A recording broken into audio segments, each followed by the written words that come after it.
Hello, this is Dr. Paul Cottrell, and I'm going to be doing a special. I think this is episode 25. We're doing another simulcast on spaces. I just did a video and I published it about the market, the oil market, the S&P 500, and how I think it's all going to play out. This video is going to deal with what transpired with Congress and the different presidents, the Harvard president, the MIT, and I think it was UPenn. Let's begin. This video is from Forbes.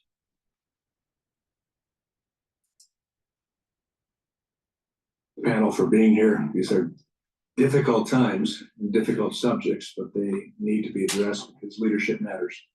And you are leaders in academia, at your institutions as well. And leadership matters. President Gay, I was taken by some words in your opening statement where you said, cure for anti-Semitism is knowledge. I would go where angels fear to tread and suggest that it might be better going back to the original motto idea for Harvard, which is Veritas, truth. That the cure for anti-Semitism is not simply knowledge, it's truth. Knowledge puffs up. Knowledge sometimes based upon falsehoods. I think that's what we're facing right now in the climate on campuses, is that we're missing the fact of truth and allowing, under the guise of free speech, knowledge that isn't true to be exhibited in actions as well.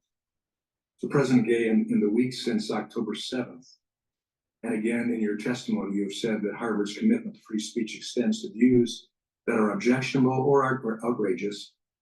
Are you aware that Harvard is ranked dead last on the 2024 Foundation of Individual Rights and Expression scorecard of universities on freedom of speech? Thank you, Congressman, for the question. Respectfully, I disagree with that perspective as represented in the report that you cited. I don't think it's an accurate representation of how Harvard treats speech on campus. We are committed to free expression and to making space for a wide range of views and perspectives on our campus. With all due respect, this is bedrock. I would expect that you wouldn't agree with that. I understand that. And I would expect that the University of Penn, the same would be true, that you wouldn't agree that you're second to last on that same scorecard. But President Gay, did you know that 70% of Harvard students say that shouting down a speaker is acceptable? That is not okay. I appreciate that. It seems that... But President Gay, all right, now, I'm an alumnus from Harvard. I did my master's at Harvard University through HES, all right? I spent a lot of time on campus, right? And Faust was the first president for me, and then it went to Bacow, right? So I, graduated from Harvard before President Gay was ushered in, because Bacow just retired. So she's relatively new to Harvard as being president, all right? She's not new to Harvard, but she's new to Harvard as being a president, all right? So she's walking on eggshells. Bacow was Jewish. President Bacow was Jewish, or is Jewish, and he probably would have handled the issue differently. I personally think that what is happening with the presidents with MIT, Harvard, and UPenn is another manifestation of affirmative action, and that we're not getting really good leaders. We're getting leaders because they click some boxes, all right, because they're female, or they're a minority of some sort, all right. That doesn't discredit their academic achievements. But the point is that you can have academic achievements and be a poor leader. You could have no academic achievements and be a great leader. Look at George Washington. All right. So there's just, leadership and academic achievements don't necessarily coincide.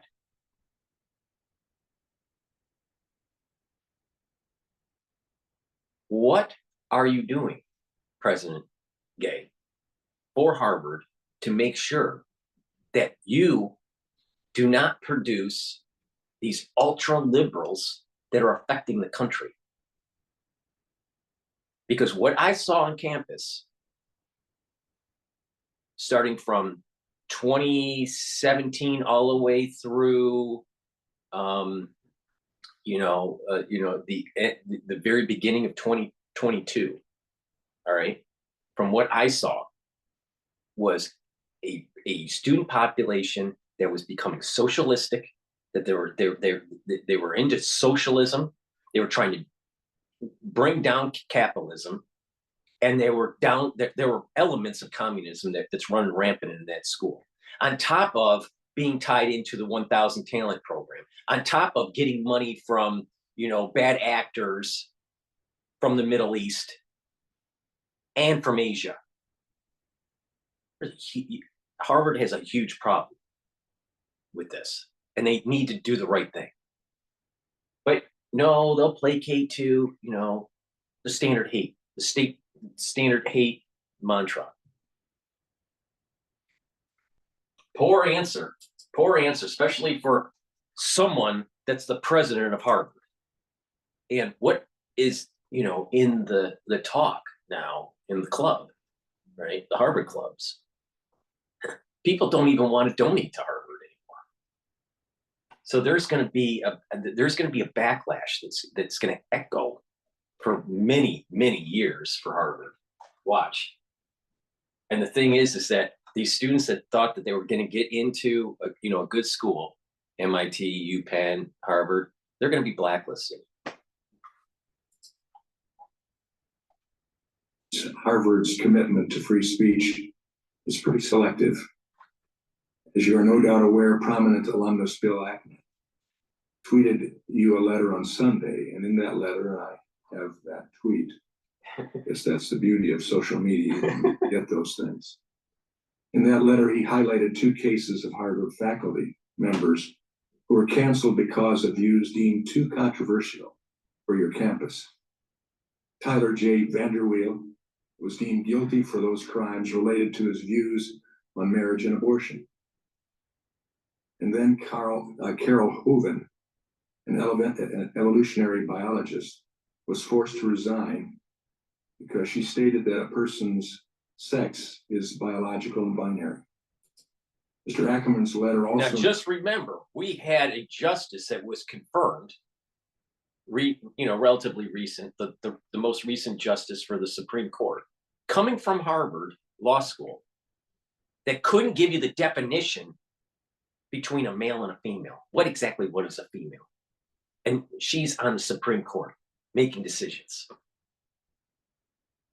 My personal experience was I was in the science hall. I don't remember what year it was. It must have been it was either 2018 or probably beginning, maybe that January term for 2019 or late 2018. I don't remember. But I was in the science hall coming out of class, and you had these undergrads that were wearing these T-shirts that were promoting abortion. All right. We just got out, because I was, in a class that was more biology related.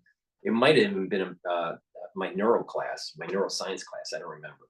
But coming out, and in the science hall, there is a cafeteria near the entrance by the doors. And there's a library. There's a library next to that. And in that foyer area by the door, you had a lined up of all these undergrad students promoting abortion, saying it's all right. And they literally had that on the T-shirt of, of these aborted fetuses. That's how gross they get. They're out of control. Now, not all the students are like that.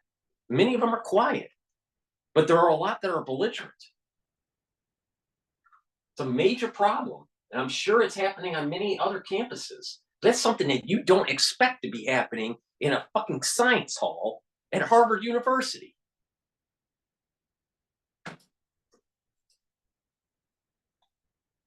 It quotes from a number of faculty highlighting the culture of fear that pervades Harvard's campus for those with views out of step with campus orthodoxy. And so, President Gay, in what world is a call for violence against Jews protected speech, but a belief that sex is biological and binary isn't? Thank you for your question. So from the moment that our students arrive on campus, whether it is to begin their Harvard journey as an undergraduate or at one of the professional schools, the message to them is clear, that we are an inclusive community, but one deeply committed to free expression. And that means that we have expectations that that right is exercised mindfully and with empathy towards others. We reinforce that during their time at Harvard by helping them build the skills that allow them to engage in constructive dialogue, even on the most complex and divisive issues. Because what we seek is not simply free expression, but the reasoned dialogue that leads to truth and discovery, and that does the work of moving us all forward. We don't always get it right, and our students don't always get it right. How is it possible that doing a die-in is constructive? How is it possible on November of 2019 at the Harvard-Yale game, the undergrads from Harvard stormed the field during halftime and stopped the game for 45 minutes? I was there. I saw it with my own fucking eyes. The student body is out of control. And it's because you have presidents that aren't willing to be forceful. Now, at this moment that I'm talking about, with them storming the field, they wanted it was all this anti-fossil agenda. And it was under Pacau in that case. And he allowed it to happen. But the thing is that this ultra-liberal crap that I'm telling you about will always start to go after the Jew and the Christian. Because beliefs, some sort of religious belief system is antithetical to their own agenda. And the Christians need to start waking up. The Jew is the bellwether. Ha ha ha. It's funny. It's so funny to tease the Jew until it starts coming after you. There's a major fucking problem. And when they transgress, they're held accountable. Well, don't they? Your professors come under that as well, don't they? Absolutely. And so for Professor Vanderweel and Hoeven, that didn't work for them. The free expression of views, at the very least, views, whether fact or truth, I guess we'll leave that to understanding, but nonetheless, they were removed from their positions. And I think that sends a message in this case with Jewish students, that they're of less importance. I yield back. It's a bigger problem, and it's an ultra-liberal agenda that's out of control. All right, now we're going to go to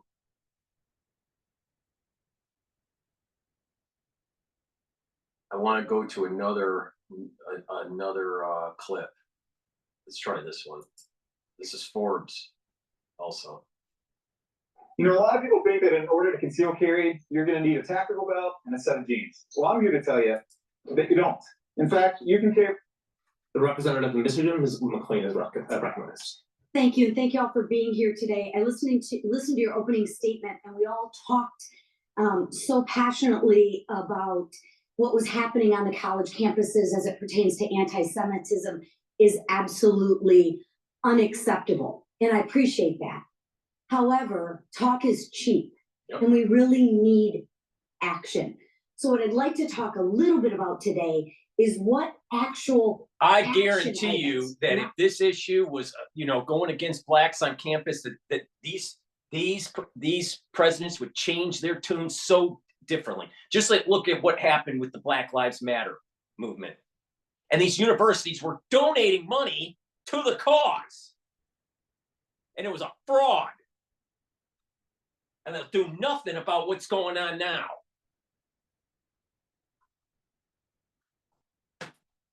Bullshit. lip service, but action items have happened. So I'll start with you, President Gay. Under your leadership, Harvard has done little to condemn Hamas's brutal murder of women and children, promote Israel's right to defend itself, or protect Jewish students from harassment. For example, I'm curious, what action was taken from Harvard when a Jewish student was mobbed on your campus last month? Action, not lip service action, ma'am. So this specific incident, I've communicated about publicly. So as you may know, that is an incident that is currently under investigation by Ph.D. and the FBI. Any action. And when that Looking for the action. investigation is So, complete, So you can't. So she'll hide under. She's doing exactly the same crap that the other FBI agents, when they're called into Congress. What the fuck is going on? Oh, it's under investigation. We can't give you any clarification yet. It's under investigation.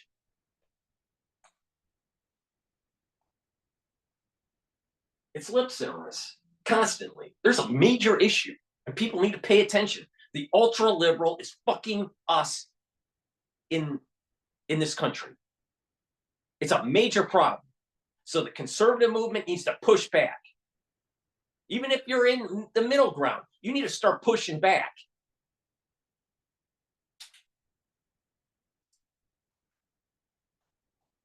Action item or not, as of this time? Was any action taken? Any action? I can't share thank you. more about. She's Will these bullshit. students, That's not a including leader. Jewish students, just because they are Jewish, be expelled from the university? I'm sorry, I didn't catch your question. Will the students who are intimidating Jewish students just because they're Jewish be expelled? It should be. You're describing conduct that sounds like it would violate our policies against bullying and intimidation and harassment. And if that is the So a case, simple it would answer, address Thank it you. through our policies. Another question, why did you allow protesters to occupy University Hall for 20? No one at Harvard is getting expelled because they're anti-Semitic. Trust me. But mark my words, donations to Harvard are going to go down.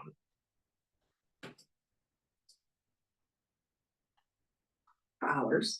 And not only were these students not punished, but two of your deans provided them with food and promised no disciplinary action would be taken. And that was reported by the Harvard Crimson. I can assure you that we have very strong disciplinary processes. Now, I know a little bit about the Harvard Crimson because they went after me when I was covering COVID and warning the damn public about the 1,000 Talent program and their fucking Lieber professor and how they were working with Wuhan. And they tried to discredit me, even though I was 100% right.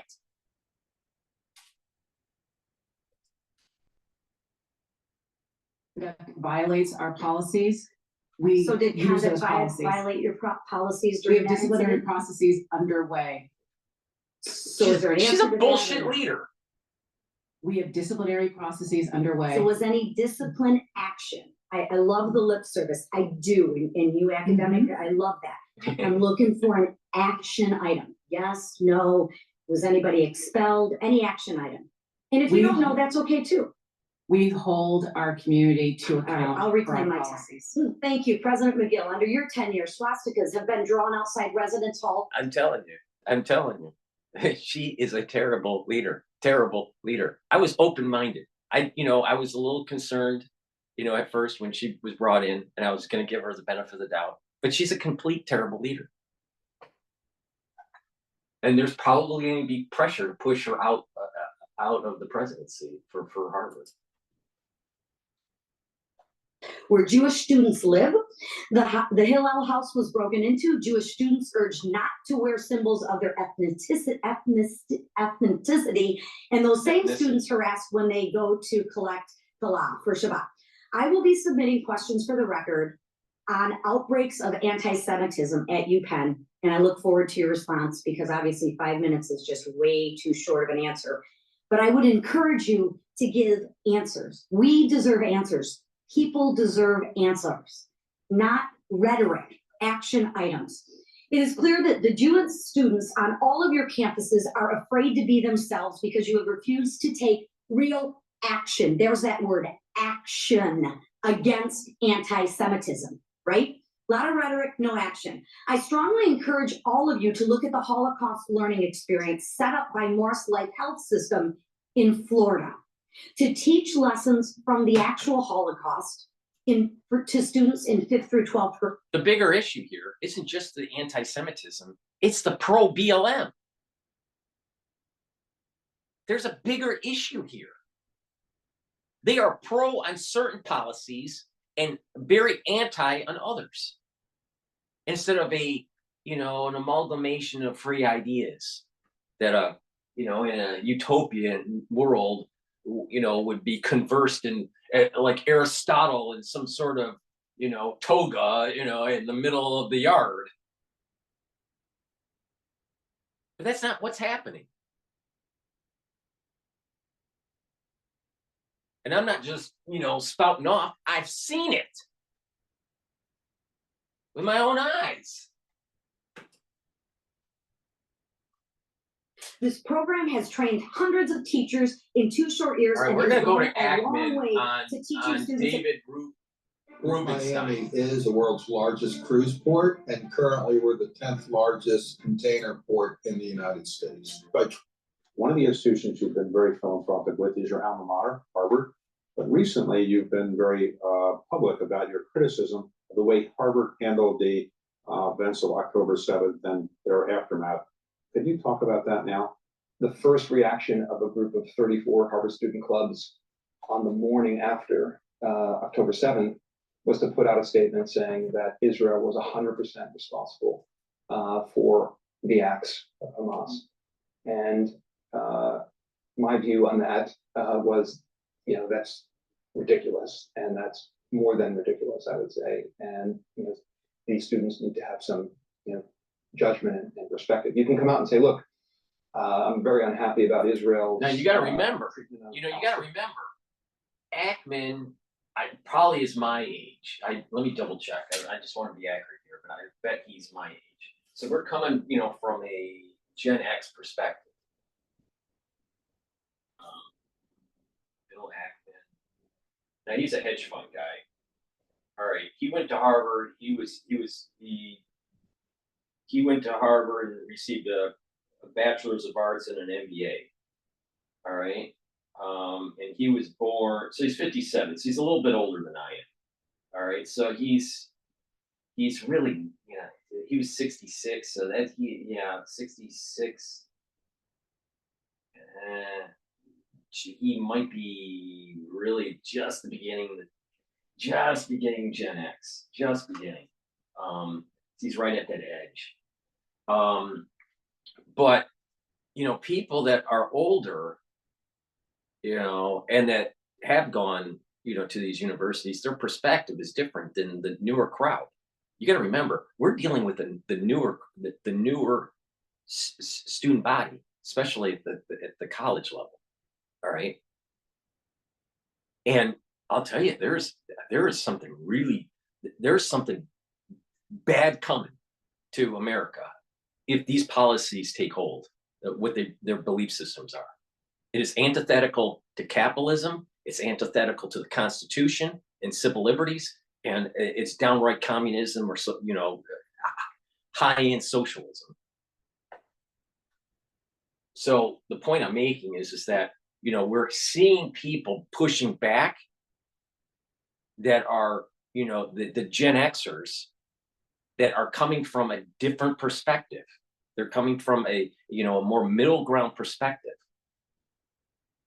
While these ultra liberals they swung so far to the left. When you're promoting BLM, right?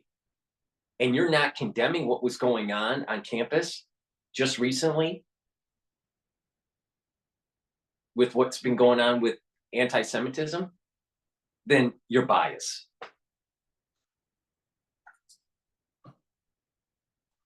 In the West Bank, or you can say, we can talk about the Gaza Strip, but you can't support terrorists, and particularly terrorists that rape and pillage and murder and burn and take hostages. Well, I got a text from a CEO in my industry. He's like, Bill, the people at Harvard, I'd like to know who the students are behind these clubs, so I make sure I don't inadvertently hire them.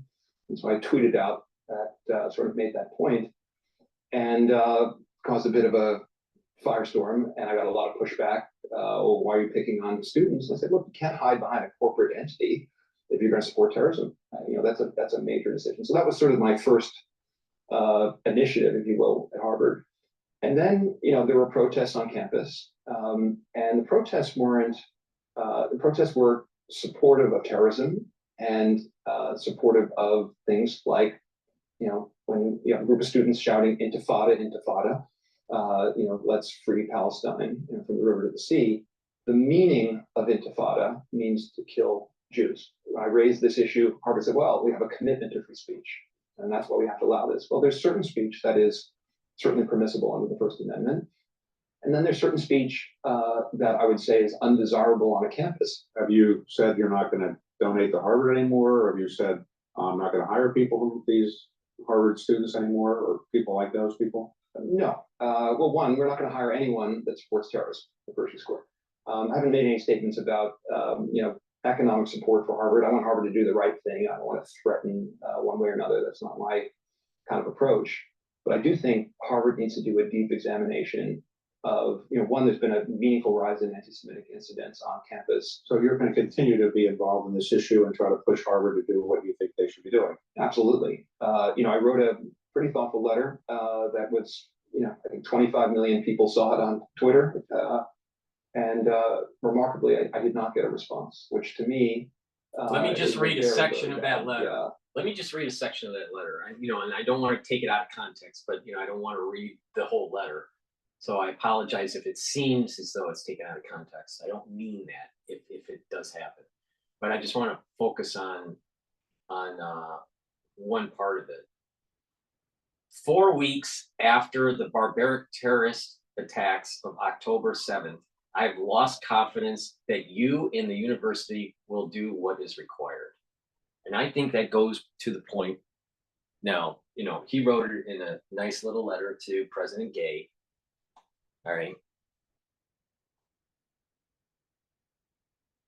So, I say it a little bit more rough because I'm from Detroit. All right. And I'm the New Yorker now, right? So I'm going to say it a little rough. But President Gay doesn't know what the fuck she's doing. And she needs to be pushed out.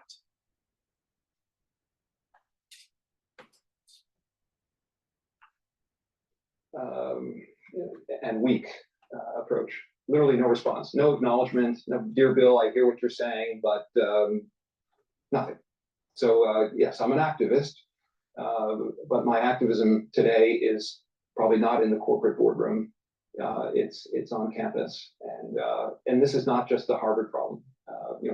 And it's an NYU problem. It's a University of Pennsylvania problem. The more I examine the issue, the more woke, the more left-leaning the institution, the more anti-Semitism, which is a very unfortunate thing. For Miami, he's saying what I've been saying. It's about this ultra left movement and it's going to be destructive because some of these people are going to be able to get into politics, get into government positions, get into corporate America, and you're going to start seeing, you know, we have this term, you know, you have this, you know, this woke female boss, right? You know, and it's, you know, and it's all through affirmative action, right? All right. And let's just, and I don't want to sound like I'm, you know, some chauvinist pig. I'm not. But, you know, there are cases in corporate America where you got the bitch boss because of affirmative action. And it's very real. And if people are trying to pretend that it doesn't exist, well, you know what? You're not being honest because it does exist. The representative in Michigan is McLean. I want to play another one. Let's take a look at Virginia Fox asked Harvard's president point blank, "Do you believe Israel has the right to exist?" Now she's a older congresswoman, you know, in small stature and kind of looks like my grandmother, but you know, when she was alive. But it's this is kind of funny. Nice to keep your questions succinct, so the witnesses. Before I ask my questions, let me do some housekeeping. Under Committee Rule 9, we'll now question witnesses under the 5-minute rule. I remind members that I'll strictly enforce the 5-minute rule. So members are advised to keep your questions succinct so the witnesses have time to answer. Please don't talk for 4 minutes and then ask the witness a question.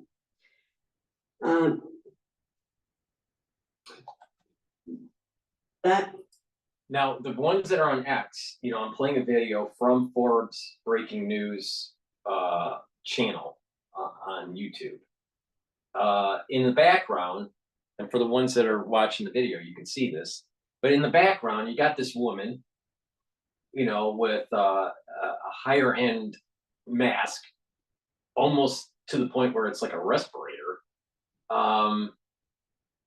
You know, so I'm telling you, there's this woke thing going on in America. There's this stupidity woke thing it's so pervasive. It's crazy. It's crazy. It's a big issue. It's a big issue. It's not just anti-Semitism.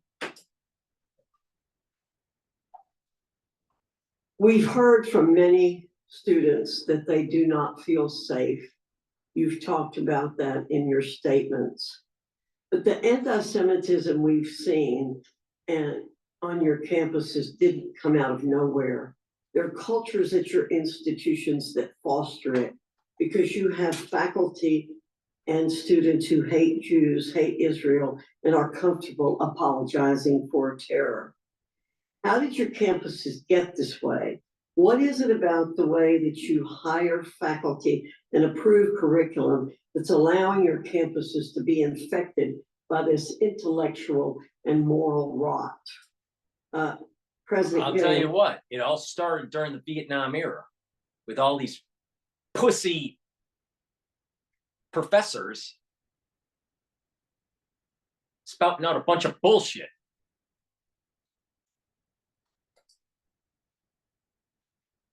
I ask you to give me a brief answer. I also would invite you to follow up with more in writing, and we will follow up with you. So I will go down the line, President Gay, then President McGill, and President Kornbluth. Thank you, Chairwoman Fox. Again, anti-Semitism has no place at Harvard. Lip service. When we recruit faculty, we do so with the understanding that they are joining a community where we honor, celebrate, and nurture open discourse, both on the campus and in the classroom. And to be a successful teacher and educator at Harvard requires the ability to draw out all of the viewpoints and voices in your classroom, irrespective It's of not one's just the political view. classroom interaction, it's also the faculty interaction. And I'm telling you, I have seen it. The ones that are conservative that are on campus, which are few in terms of the faculty, are hiding because of the power that the ultra liberal has in the faculty population. So it's not just the student interaction, but it's also the interaction between faculty members. It's a big, I'll tell you, this thing is a lot bigger than a lot of people realize. And we devote And she's not, significant resources she doesn't training. have the wherewithal as a leader to be able to solve the problem, because she elevated to that position because of wokeism.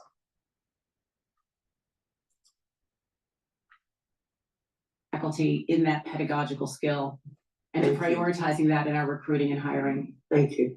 Ms. McGill. Thank you for the opportunity to address the question. I'm troubled by what you're reporting about the culture of the institutions that we're leading. Very contrary to the values that I hold as a leader of University of Pennsylvania, as well as the institution, where any form of hate is very contrary to our values. I would venture an answer. Why did you Chairwoman expel the Fox, students? Or at least put them on, on suspension? No. But you'll support BLM. Semitism has a role in the broader society, and that's what we're seeing happening in the society and on our campuses. And I'm committed to combating it in the immediate term and the long term. Yeah, bullshit. Thank you. Dr. Cornbluth. Yes, so MIT is a majority STEM education and research institution, and we are devoted to solving the problems that face society. Our faculty are hired for their brilliance. Now, we allow them to say what they'd like in the classroom in the name of free expression, but we are committed to having them know that that our campus must be a welcoming and inclusive environment. And although they may say what they like in the classroom academically, targeting any individual student, harassing or discriminating is strictly forbidden in our classrooms and on campus. Thank you. We will be following up with asking for specific plans for disciplining student and faculty who assault or harass students or prevent them from accessing undisrupted classes or campus spaces. We'll be asking for your plan for preventing this rot from perpetuating, how you're going to hire and assess instructors, how will you change how you govern students, and what are the practical steps you will plan to take. I want to ask you one more question. It seems, as I've said, and Ms. McGill, I appreciate the fact that you feel concerned about my feeling about the fundamental culture on the campuses is foundational to this issue, denial of the right of Israel to exist. So I want to ask each one of you, President Gay, do you believe that Israel has a right to exist as a Jewish nation?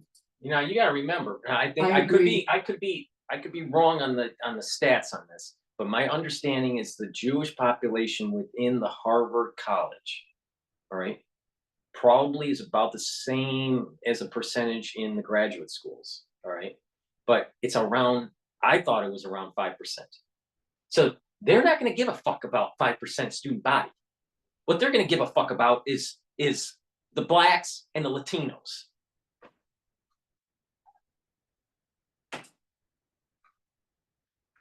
The state of Israel has the right to exist. Ms. McGill, same question. I agree, Chairwoman Fox, the state of Israel has the right to exist. God, what a softball fucking question. Absolutely. Yeah, Israel yeah. has the right Well, to exist. Yeah, all right, if they have And such a one of the right things to that we're exist, doing is- if they have such a right to exist, why aren't you expelling your students that have been so belligerent? We're not talking about freedom of expression and an exchange of different ideas in terms of a two-state solution, a one-state solution, the Occupy perspective that the Palestinians have versus the Israelis and all this. All right, we're not talking about that. We're talking about actually disrupting classes, actually threatening students. The ultra liberals out of control. And that is the problem. It's not, this is only one granular piece of the issue.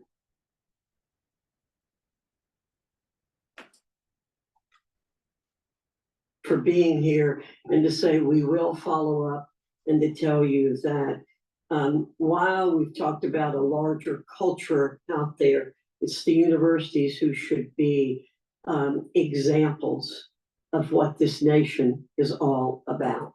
I'm telling you. I'll tell you, Jews have always been hated in every society. I don't know why. It's just a deep, it's always below the surface, and it doesn't take much for it to precipitate out, either because of economic hardship or there's some sort of, change in geopolitics or whatever. But mark my words, Christians are not that far away from Jews. Actually, Christians come from a very strong Judaic background. And the hate against Jews is going to be a hate against Christians. It just takes longer.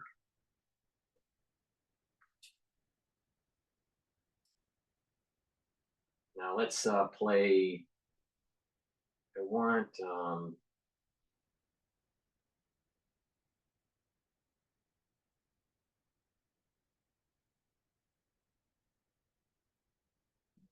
to play.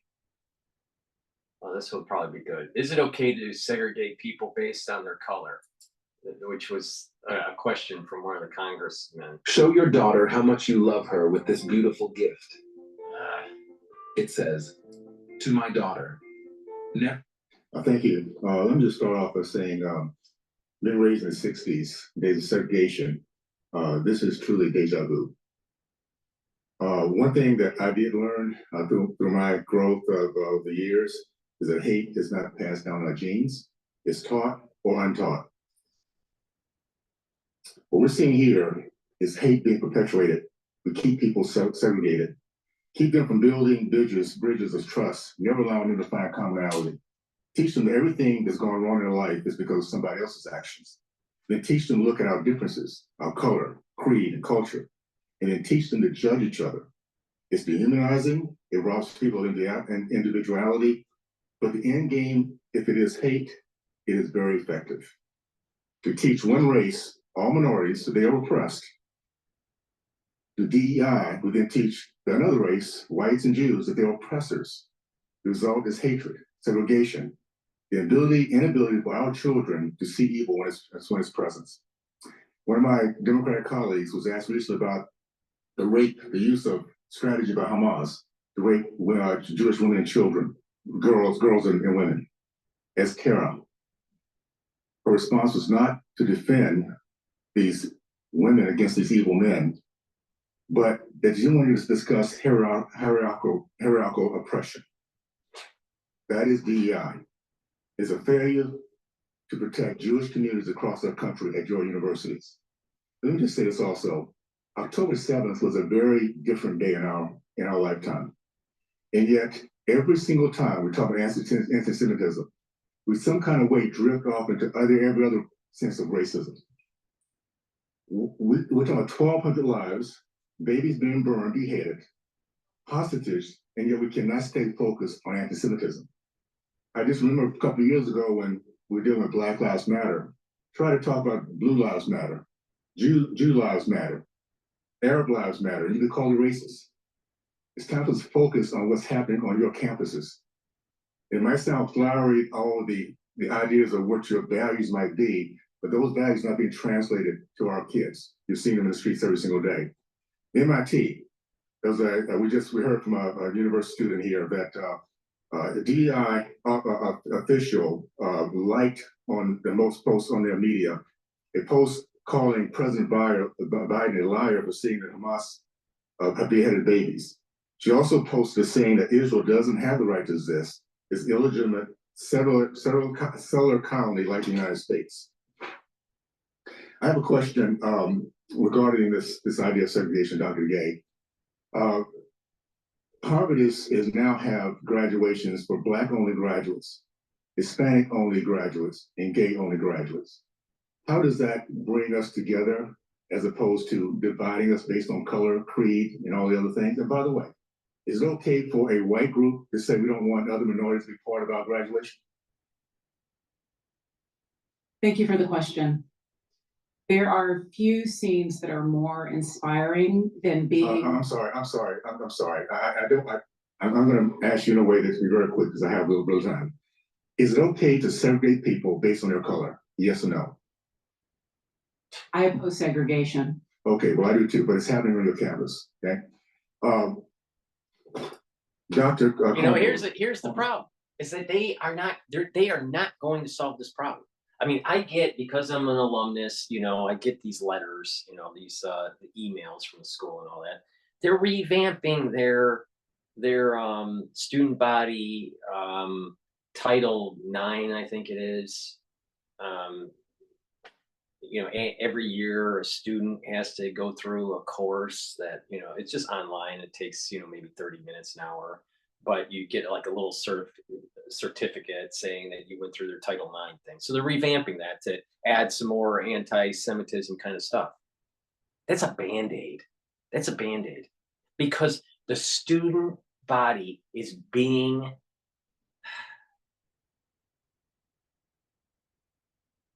corralled into certain thinking because of some of these professors. It's not the only problem. Then you have the component of social media also corralling them into a certain thought process. There's a lot of hate out there. This is why I said that social media is just an infestation. All right. I have seen nothing, and she even has that little smirk. I'll tell you, she is a poor leader. And she hasn't even been on the job for 12 months yet. She's a poor leader. I'm sorry. We have on your campus something called Chocolate City, where black only dorms, where whites are excluded. Is it okay also for whites to set up a white only dorm where minorities are excluded? You know, actually at MIT, our students affiliate voluntarily with whichever dorm they want to. It's not exclusionary, it's actually positive selection by students which dormitory they want to live in. Okay, so it's okay for blacks to not make whites feel included. Is it okay for whites not to let blacks feel included on your campus? We're talking about segregation, and it's obviously happening on your campuses. You know, I think it's really important to say that there's a distinction between sending an exclusionary message and looking to other students for common experiences and support. Okay, let me just, I'm sorry, I'm running out of time. And what you're saying is very simply, in 1960s, it would have been okay for whites and blacks to segregate themselves because they felt more like the people they're with. I disagree very, very much. But let me just say this. If in case we discover, and this is for everybody here real quick, last few minutes, that there's a direct link from DEI and CRT to the growth of Marxist-centrist groups like BLM, Antifa, and the pro-Hamas on campuses, would you then end the DEI initiatives on your campus? If there's a link between what that is and what the result of hatred, would that be would that be finished on your campus real quickly? We have just yes or no. Dr. Gates, off with you. Yes or no? Our DEI efforts are about ensuring that all of our. Okay, so that's a no. Okay, Doctor, I'm sorry, Ms. McGill. Yes or no? If it's found to be a link between Marxist, BLM, Antifa, and hate groups. Yes or no?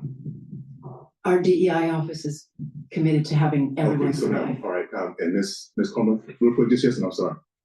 I find it hard to understand how equity and inclusion as a concept is a hatred inducer. Thank you so much. You know, I'll tell you, this Burgess Owens, congressman, was pretty smart with his questioning. I was actually impressed with that. Not of all of them so far that I've heard, that was the best questioning. But what it does is he teased out the issue that's happening in these schools. It's not just the elite schools. I think it's happening in all the schools, even the state schools, all right, of higher learning. That there is this pervasive hate that is getting worse. And they try to rationalize it, try to rationalize it. Or they try to, use an explanation. Well, we're not segregated, like the MIT, I think it was the MIT professor. We're not, our president, we're not, as an institution, forcing segregation top down. It's just the student body that's just naturally doing it. All right, all right, maybe that's true. All right. Now go to the next level question. Why are the students doing that? Because there's this underlying hate that is starting to boil up, and it's starting to be fed through social media. So to solve that problem, you don't do opt-in. You do random mix.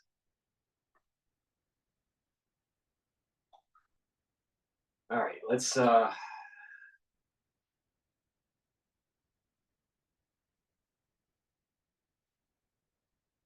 take a look at what CNBC News said about this. But so far, Burgess Owens was the best in the question. Back now with the presidents of 3 elite universities facing questions about the rising hate on campus. As Stephanie Gosk reports, many lawmakers accuse them of not doing enough to stop it. On Capitol Hill, the presidents of 3 top schools, MIT, UPenn, and Harvard, grilled over a spike in anti-Semitism on their campuses. Your university is a hotbed of it. At the center of the hearing, tension over how to protect both student safety and free speech, while combating anti-Semitism and Islamophobia. Disagreements about the conflict in the Middle East should never escalate to threats of violence. Harvard's president was asked about pro-Palestinian demonstrators calling for intifada on her campus. Can you not say here that it is against the code of conduct at Harvard? We embrace a commitment to free expression, even of views that are objectionable, offensive, hateful. It's when that speech crosses into conduct that violates our policies. In recent weeks, a number of Jewish students have told NBC News they worry for their safety. Why today a Jewish student is afraid to walk to the library at night. Congressman, let me start by saying I'm devastated to hear that, and the safety and security of our campus and our students in particular is my top concern. She's so devastated that when they went to break for lunch, she had a tuna sandwich, and she was calling up a donor to make sure that they were going to donate at year end so they meet their quota. She's so devastated. I'll tell you, these people are not real leaders. In response to hate rhetoric on campus, each walked through new plans to combat anti-Semitism.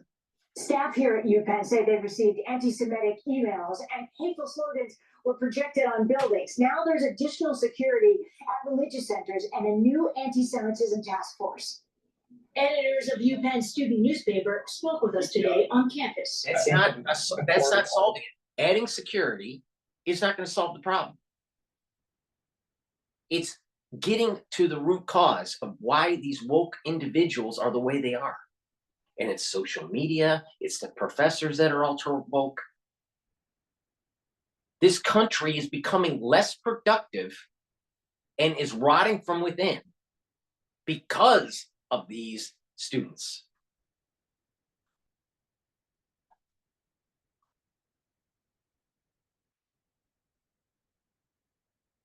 They're out of control.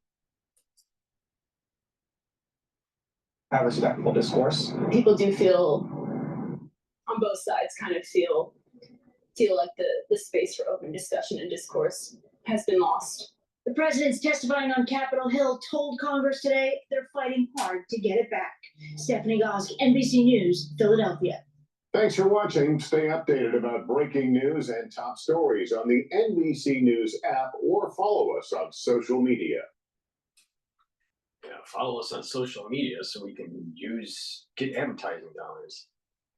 All right, let's I want to take a look at some other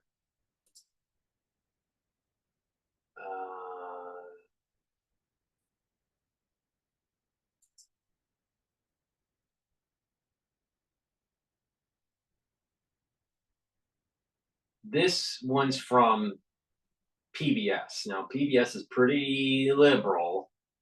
I mean, and you know, it's become even more anti-Trump. We're going to shift our focus Let's see what they have to say. now to the heated debate on many college campuses over the Israel-Hamas war and concerns over incidents of violence, threats, and hate speech, which made their way to Capitol Hill today. Protests that erupted after the October 7th Hamas attack on Israel have roiled college campuses across the country, with college administrators facing backlash over their responses to alleged incidents of anti-Semitism. That was the focus of the congressional hearing today, as the presidents of Harvard University, the University of Pennsylvania, and Massachusetts Institute of Technology faced questions from the House Committee on Education and the Workforce. Committee Chairwoman Virginia Fox opened the hearing, accusing the schools of fostering a culture of anti-Semitism. Institutional anti-Semitism and hate are among the poison fruits of your institution's cultures. Harvard President Claudine Gay, who assumed the role this summer, acknowledged her own struggles at such a tense moment. I know many in our Harvard Jewish community are hurting and experiencing grief, fear, and trauma. I have heard from faculty, students, staff, and alumni of incidents of intimidation and harassment. At the same time, I know members of Harvard's Muslim and Arab communities are also hurting. During these difficult days, I have felt the bonds of our community strain. In response, I've sought to confront hate while preserving free expression. Like I said, the mountains that we thought were stable are going to melt as we go through the tumultuous times that we're in. And that if you are on the side of the ultra-liberal, you are going to be that mountain that melts. It's that simple. And that includes Harvard. Difficult work, and I know that I have not always gotten it right. Sally Kornbluth is the president of MIT. I have been president of MIT since January of this year. As an American, as a Jew, and as a human being, I abhor anti-Semitism, and my administration is combating it actively. All of the college leaders who were testifying said bigotry against Jews, Muslims, Arab Americans, or anyone else was unacceptable and described their efforts to protect students and foster civil dialogue at their schools. But since the outbreak of the war, it's been easier said than done. At Harvard last month, a Jewish student was surrounded by pro-Palestinian protesters yelling shame. Was any discipline action? I love the lip service. I do. In you academic, I love that. I'm looking for an action item. Yes, no. Was anybody expelled? Any action item. And if you don't know, that's okay too. We hold our community to account. I'll reclaim my time. policies. Republican Congresswoman Elise Stefanik of New York followed up. Well, let me ask you this. Will admissions offers be rescinded or any disciplinary action be taken against students or applicants who say from the river to the sea or Intifada advocating for the murder of Jews? As I've said, that type of hateful, reckless, offensive speech is personally abhorrent to me. And today that no action will be taken? What action will be taken?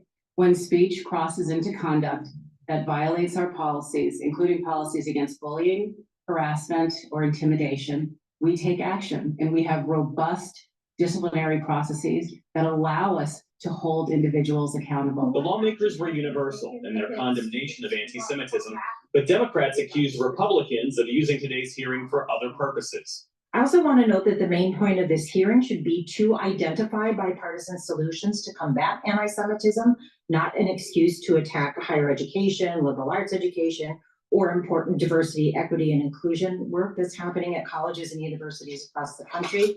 Ahead of the hearing, Republicans organized a press conference with Jewish students sharing how anti-Semitism has affected them. For my part, I was forced to leave my study group for my doctoral exams halfway through the semester because my group members told me that the people at the Nova Music Festival deserved to die because they were partying on stolen land. Penn's president, Elizabeth McGill, repeatedly touted the university's plan to combat anti-Semitism. We are in the midst of making certain that all anti-bigotry efforts ensure education about anti-Semitism. Some parts of our program do, and some parts of our program need to be enhanced. So we're working on that right now. In light of multiple events at various campuses, the Department of Education recently launched an investigation into 7 schools. The inquiry is focused on complaints of anti-Semitism and Islamophobia, and schools could face a loss of funding if they don't comply.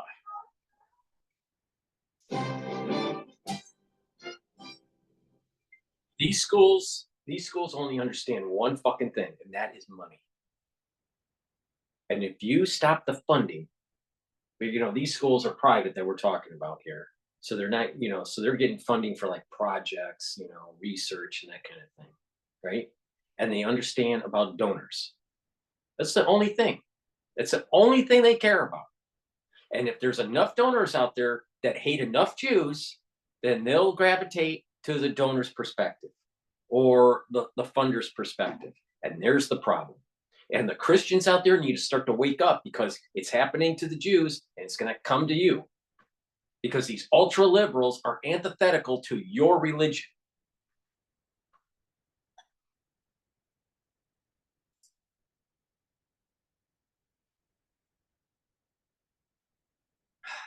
It's you know, it's sad. It's really sad to to see this. You know, America could be so much better place. You know, my father, you know, he served in the in the army, and my brother and my uncles, you know, served in the Navy, and we had my second uncles that served in World War II, and my grandfather served in World War II, and there are an awful lot of people that have served our country in the United States, including my family members, and America can be so much better. But we need to look and see that there's a storm on the horizon with these kids, these ultra liberal kids, and they need discipline. And they need, not only just discipline, but they need a certain level of spirituality. I think that there's a lost aspect of spirituality that is leading these children down these roads.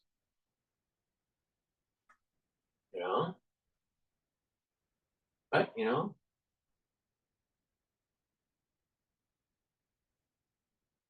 just sad. It's really sad. I try to be optimistic about America, but I just see that it's falling apart because of affirmative action and these woke policies, and it's not about merit. It's all about what kind of skin color you are and all this stuff. And it's just wrong. It's just wrong. All right. There was a Bloomberg. There was a Bloomberg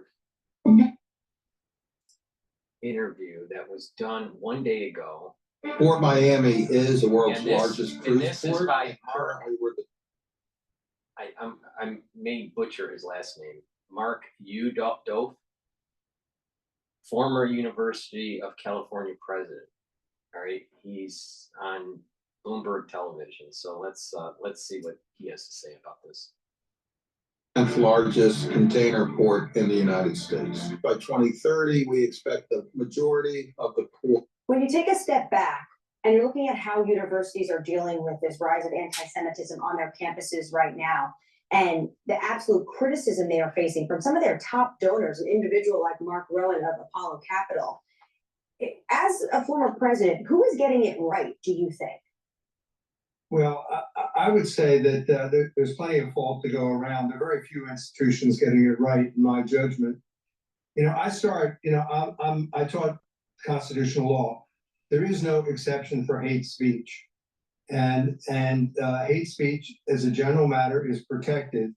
But there are things like shouting down speakers, there's harassment, there are all sorts of issues that need to be regulated. And I think universities need to have clear rules that need to be stated in advance. People need to be warned. And then, if necessary, coordination with people who are concerned with safety and student affairs people to enforce the rules of the campus. And in many places, that's simply not happening. So I think the campuses are quite vulnerable. They need strong rules. They need to enforce them. They need to understand it. They need to make sure the people understand it and the students understand it. We had some pretty difficult exchanges today in this hearing, Mark. I'd like to bring you and our viewers in the room for a moment. A great example of this exchange between Congresswoman Elise Stefanik, a Republican, and Harvard President Claudine Gay. Let's listen and have you respond. Do you believe that type of hateful speech is contrary to Harvard's code of conduct, or is it allowed at Harvard? It is at odds with the values of Harvard. Can you But not our say here that it values is against the also- code of conduct at Harvard? We embrace a commitment to free expression, even of views that are objectionable, offensive, hateful.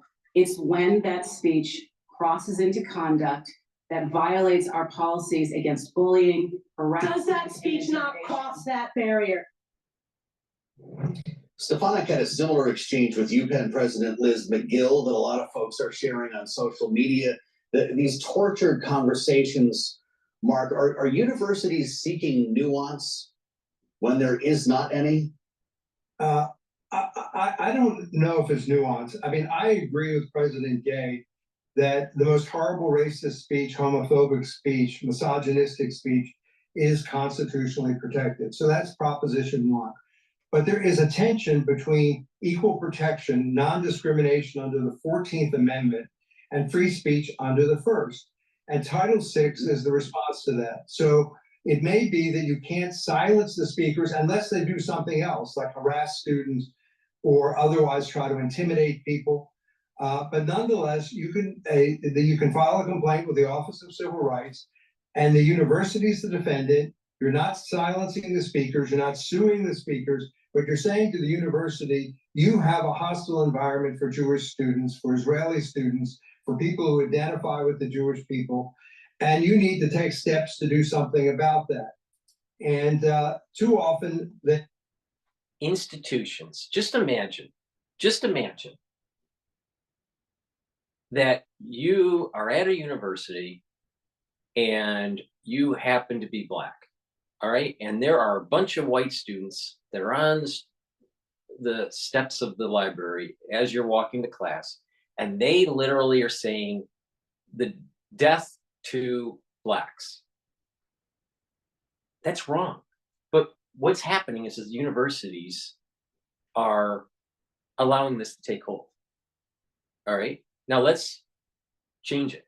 Let's say it's a bunch of Black students that are on the steps saying death to white students, and a white student is going to class, passing the library.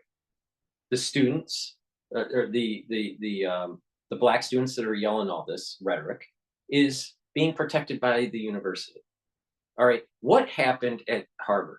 You had multiple times, you had students on the steps of different buildings, especially the main library, the main undergrad library, Weiner.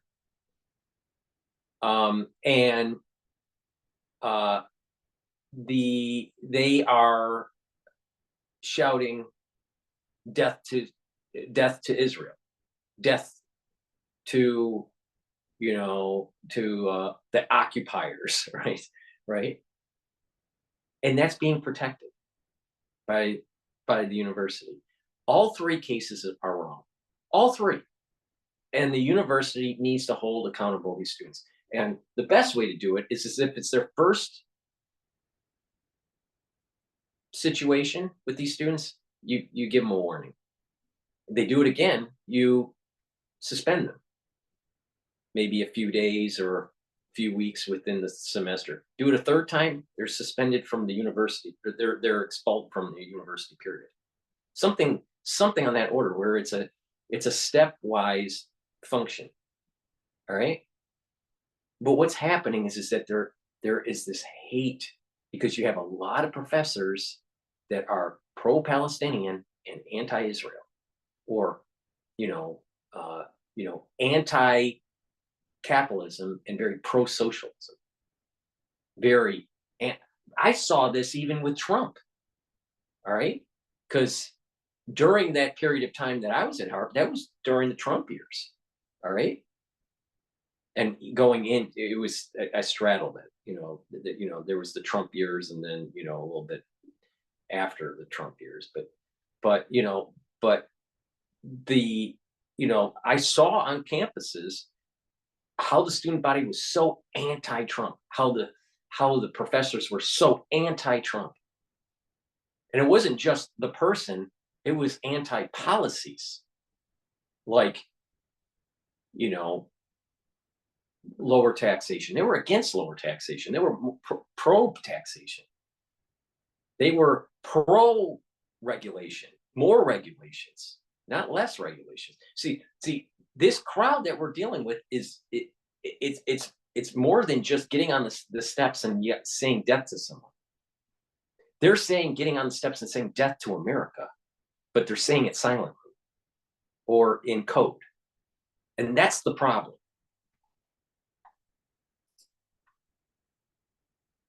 Ignored things like anti-Semitism education. They've ignored things like training programs for student affairs staff. Those systemic things need to take place. So my view is the speech, if you were to require silencing the speakers, that may be problematic. Now, there's one footnote to all this. Many cases, Columbia, Penn, MIT today, we're talking about private universities. The truth is they have more latitude than a public university like the University of California and like the University of Texas. So they can have stricter measures, in my view. They're not subject to the First Amendment. They're not a part of the government that is governed by First Amendment principles. So they have wider latitude, and I think you've seen in places like George Washington, more recently at Columbia. The other thing I think that is driving all this, the campuses are divided as never before. When you're against homophobia, you get almost total agreement on university campuses. When Black Lives Matter and there are police-involved killings, you have almost total agreement. When you're talking about Palestine and Israel, you do not have that. You have a very, very divisive issue. I was there at Harvard during the Vietnam War. I never met a student or faculty member who was in favor of the war. But obviously, if you look at the clips from Columbia and other campuses, Harvard, those communities are very deeply divided. And that, I think, is relatively new and relatively dangerous for campus environments. Well, you're talking about actions campuses can take that you think they need to take immediately. So are we dealing with an issue of these cultures around campuses? Because Mark Rowan earlier on Surveillance today said it's not a question of free speech. It's that these campuses have favored speech and disavowed speech. Is there just a culture that has taken over at these universities? Is that the problem? I think that's part of the problem. I mean, it's not acceptable to issue statements that Black people don't belong on the campus, or that women don't belong in higher education, they belong in the home. To state that as a position, and every day, if you're on these emails that I'm on, you're getting communications that say that we need to protect these communities. In many of these universities, and sometimes it's oversight, it's not malice, but Jews were not included. They look like they're doing well. They're represented at many of the major universities and in relatively large numbers. They're not always economically poor. In fact, they're probably above average income. It just was never on the radar screen, and that's a lesson they've missed. The DEI offices, the diversity, equity, inclusion offices in America need to focus on anti-Semitism and the history of the Jewish people every bit as much as they focus on these other groups. There's also this narrative which is dominant among many young people, maybe the majority, I don't know, that the problem in the world is oppression, colonialism, and the like. And that narrative includes Israel. Without any knowledge of the history of Israel or the history of the Jewish people, they've never heard of the Balfour Declaration. They have no idea of, who was expelled from Spain in the 15th century and all the rest of that. So I think there's a tremendous ignorance problem accompanied by some people who view their jobs in a way that inevitably makes Jewish people and the state of Israel the enemy of what they want to accomplish. There are a few bad apples, but I'm a child of the Enlightenment. I believe that we can bring light to these issues and persuade a lot of people to expand the circle of inclusion of groups that you need to watch out for. Okay, so that was Or Miami. I thought that interview with Mark was middle of the road, and I would agree with most of what he was saying. Inclusion of people in these universities is important, but I don't believe in this concept of affirmative action. But I also don't think it's 100% just, SAT scores either. It needs to be the whole mosaic of the student. The problem is when there's only 2,000 seats and there's 50,000 applicants, it's really hard to filter through all that. So it's so that's a problem too. But it's not just inclusion of nationality, ethnicities, or different socioeconomic backgrounds, but it's also that these universities need to start moving away from this ultra liberalism that is weakening the country. These universities were established to make the country a better place, more productive, more educated, more civilized, but they're generating people that are quite the opposite. There's the problem. It's about this wokeism that it's these professors coming right out of the Vietnam era. They were students during the Vietnam era, and they had this very very anti-American kind of thing, hippie thing that was going on at that time. And now they're professors. Now they're starting to bleed out of the system because they're retiring, but their protege are leaders within these institutions, and those proteges are ultra liberal. And I'll tell you, most of the student body, most of the faculty body at Harvard is ultra liberal. So, it's very few people are conservative. And once in a while, you'll see someone that used to be an ultra liberal that actually moved towards conservatism because they saw the fallacy in the argument. All right. I know a professor that I won't say his name, but I know a professor that was kind of a liberal type and then moved towards conservatism within Harvard. And another thing is that there's these professors, they're worried that that their other colleagues will talk bad, stab them in the back if they don't follow suit to their belief systems. So whoever is the king dog, the big dog, for that department, if they happen to be an ultra liberal, 9 times out of 10, the smaller dogs will follow the bigger dog because they're afraid that the big dog is going to bark and hurt their career. That's another big problem dynamic that's going on. So it's not just the student body. And unfortunately, I don't think that we have the presidents of these higher universities looking at that. It's a problem. It's a very big problem. So let's see. Let me see if I can get some more video clips on this. I don't want to play the 5-hour hearing. I think that's a little ridiculous. But trying to see if I can find some other clips that are important to grab hold here. All right, let's do Fox News, the 5, commentating on it's titled "Congress Cracking Down on Campus Anti-Semitism." Let's see what they said yesterday. Elon Musk has done it again. Just in the last 23 years, he's made electric cars really happen. He founded PayPal. He launched a rock. Congress getting tough on the rise in anti-Semitism on our nation's campuses. Okay, now, Liberal universities all right, becoming on October 14th, right in front of the library for Harvard, you know, that famous library, right? There are students on the steps, and it says, "Stop the genocide in Gaza." They had these banners. They were written on cloth. "Stop the genocide in Gaza." Apartheid. Harvard out, and then I can't read the rest of it because it's blocked by someone's head.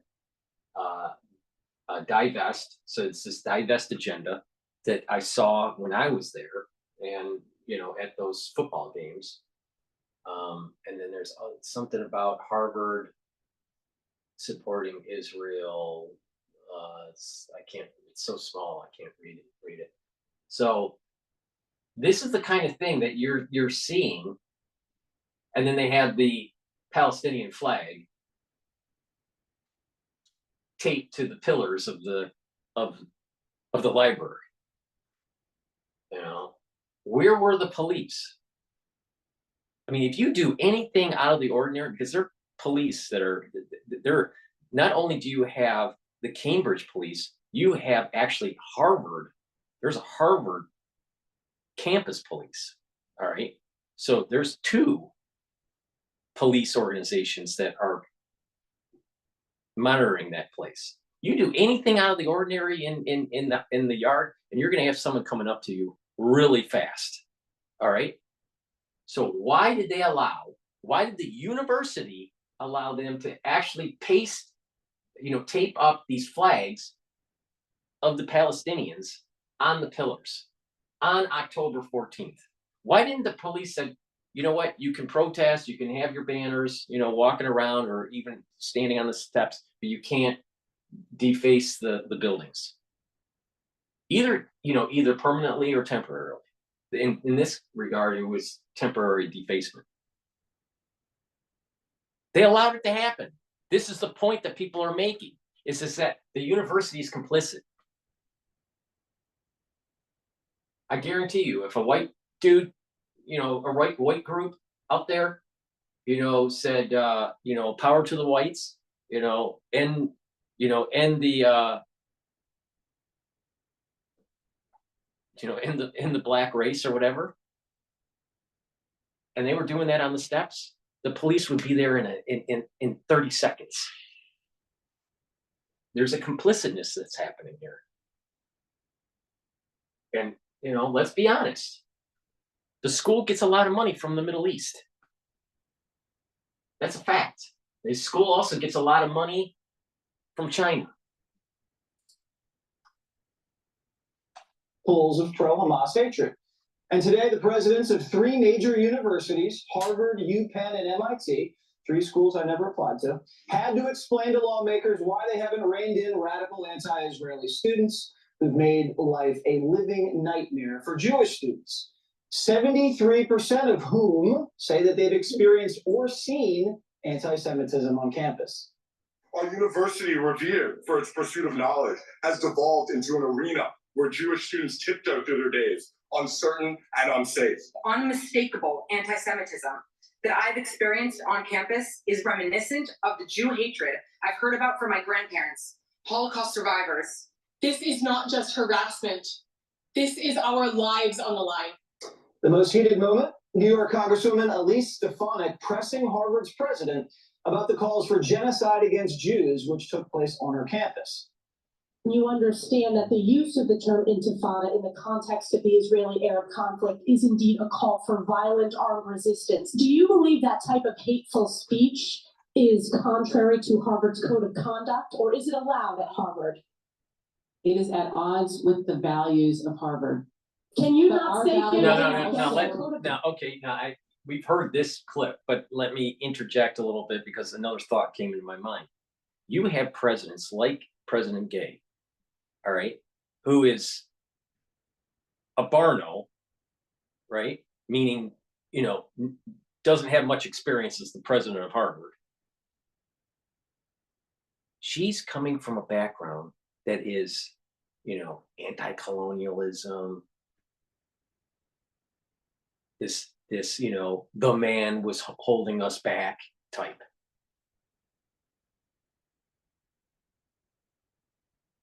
And so now she is part of an institution where the code of conduct may be that these students shouldn't have been doing it, and the university probably should have held them accountable, at least through some sort of, you know, warning or potential expulsion.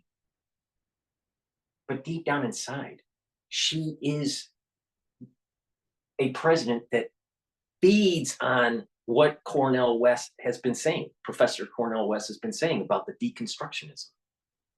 And we're seeing it play in real time. That's another aspect to it. You may have codes of conduct that are in manuals for students and for professors, but is the university actually holding those professors and those students accountable when they should be? Especially when you have a president that is a deconstructionist. There's a problem there.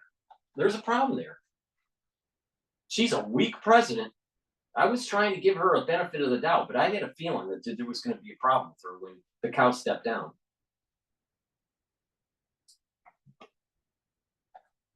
At Harvard, We embrace a commitment to free expression. what action has been taken against students who are harassing and calling for the genocide of Jews on Harvard's campus? I can assure you, we have robust. What disciplinary actions have been processes taken? I'm not with asking. actions underway. How did you think the president of Harvard came across at the hearing today, Dana?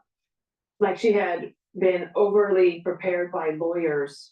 Yep. And is Damn concerned right. about backlash Damn on right. this. If she were to just simply answer the question about the genocide of Jews, if that is bullying and harassment, I think the only answer to that is yes.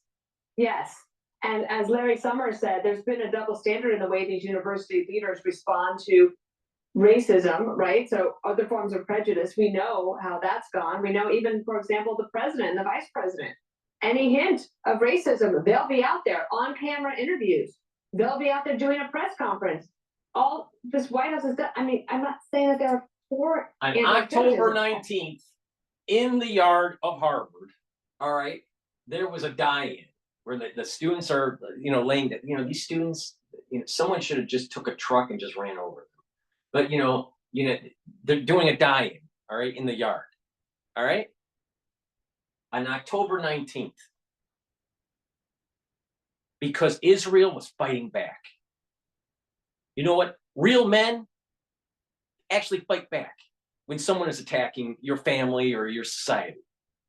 But no, we got a bunch of woke fucks that think, oh, Israel fighting back's a bad thing. Oh, bad colonialist.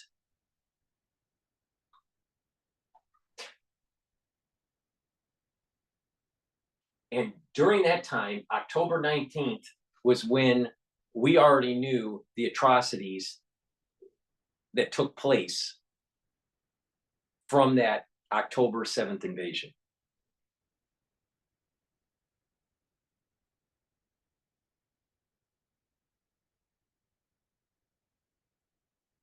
These kids are clueless on what the hell is really going on.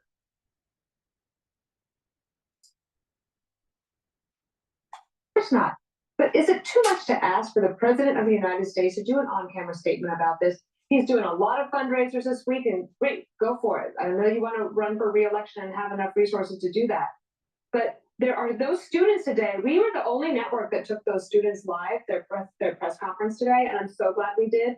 Very impressive young people, and their pain is real. They're saying, like, we are actually concerned about our safety, and they were representing their other students. The other thing is they can't get their education.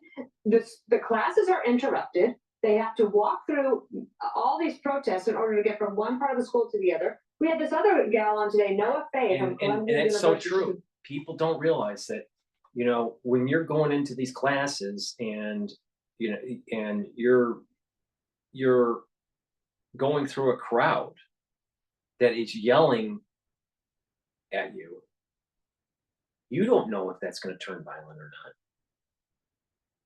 Where are the police? Where are the university authorities making sure that this is not going to get out of hand? You know, it's a problem. And it's not just, and I'm not saying this because it's only, you know, targeted to Jews. It would be wrong if it was targeted to blacks. It would be wrong if it was targeted to Muslims. It would be wrong if it was targeted to Indians, or if targeted to the Chinese, or to the Taiwanese. But this anti-Semitism has been just under the surface, right, of these universities and within American society, and obviously around the world with what's going on. And it's now boiled up. It's got out of solution now. You know, it's precipitated out of the solution. So, you know, and the real hearts of people are being shown. Brave young woman. She's the RA, the resident assistant manager for her dorm. She has vandalism on her door, on her board. They are dealing with it so much, and it would not hurt the campus presidents or even our president to say something to them. They're asking for it. The first time I felt bad for an RA. Jessica? I thought the students were fantastic. I can't imagine being able to express myself so clearly and about a subject so difficult at that age. And I struggle, I'm turning 40 with issues that are so personal to me now. So kudos to them and for standing up for themselves. I'm noticing amongst my friends, fellow Jews who went to a lot of these Ivy League schools, that my text messages are full of a lot of remorse. And what are we going to do, right? By the time that our kids are getting ready to go to school, hopefully we will not have forgotten this as well, that this is how the administration responded to these kinds of things. I am surprised that there hasn't even been, and I know it's the most base level, but a bit of a reversal when they're seeing the dollars pour out the door. Because, like I said, the dark cloud that came over the whole world is going to show on how crazy the ultra liberal is, and how it's eroding the family unit, eroding the productivity of the country, eroding the strong institutions that society has. To solve this problem, you have to root out these types of people. Now, you don't root them out through death and destruction. You root them out through education and through consequences. In terms of Hamas, Hezbollah, and Iran, that's a different case. You have to kill Esau.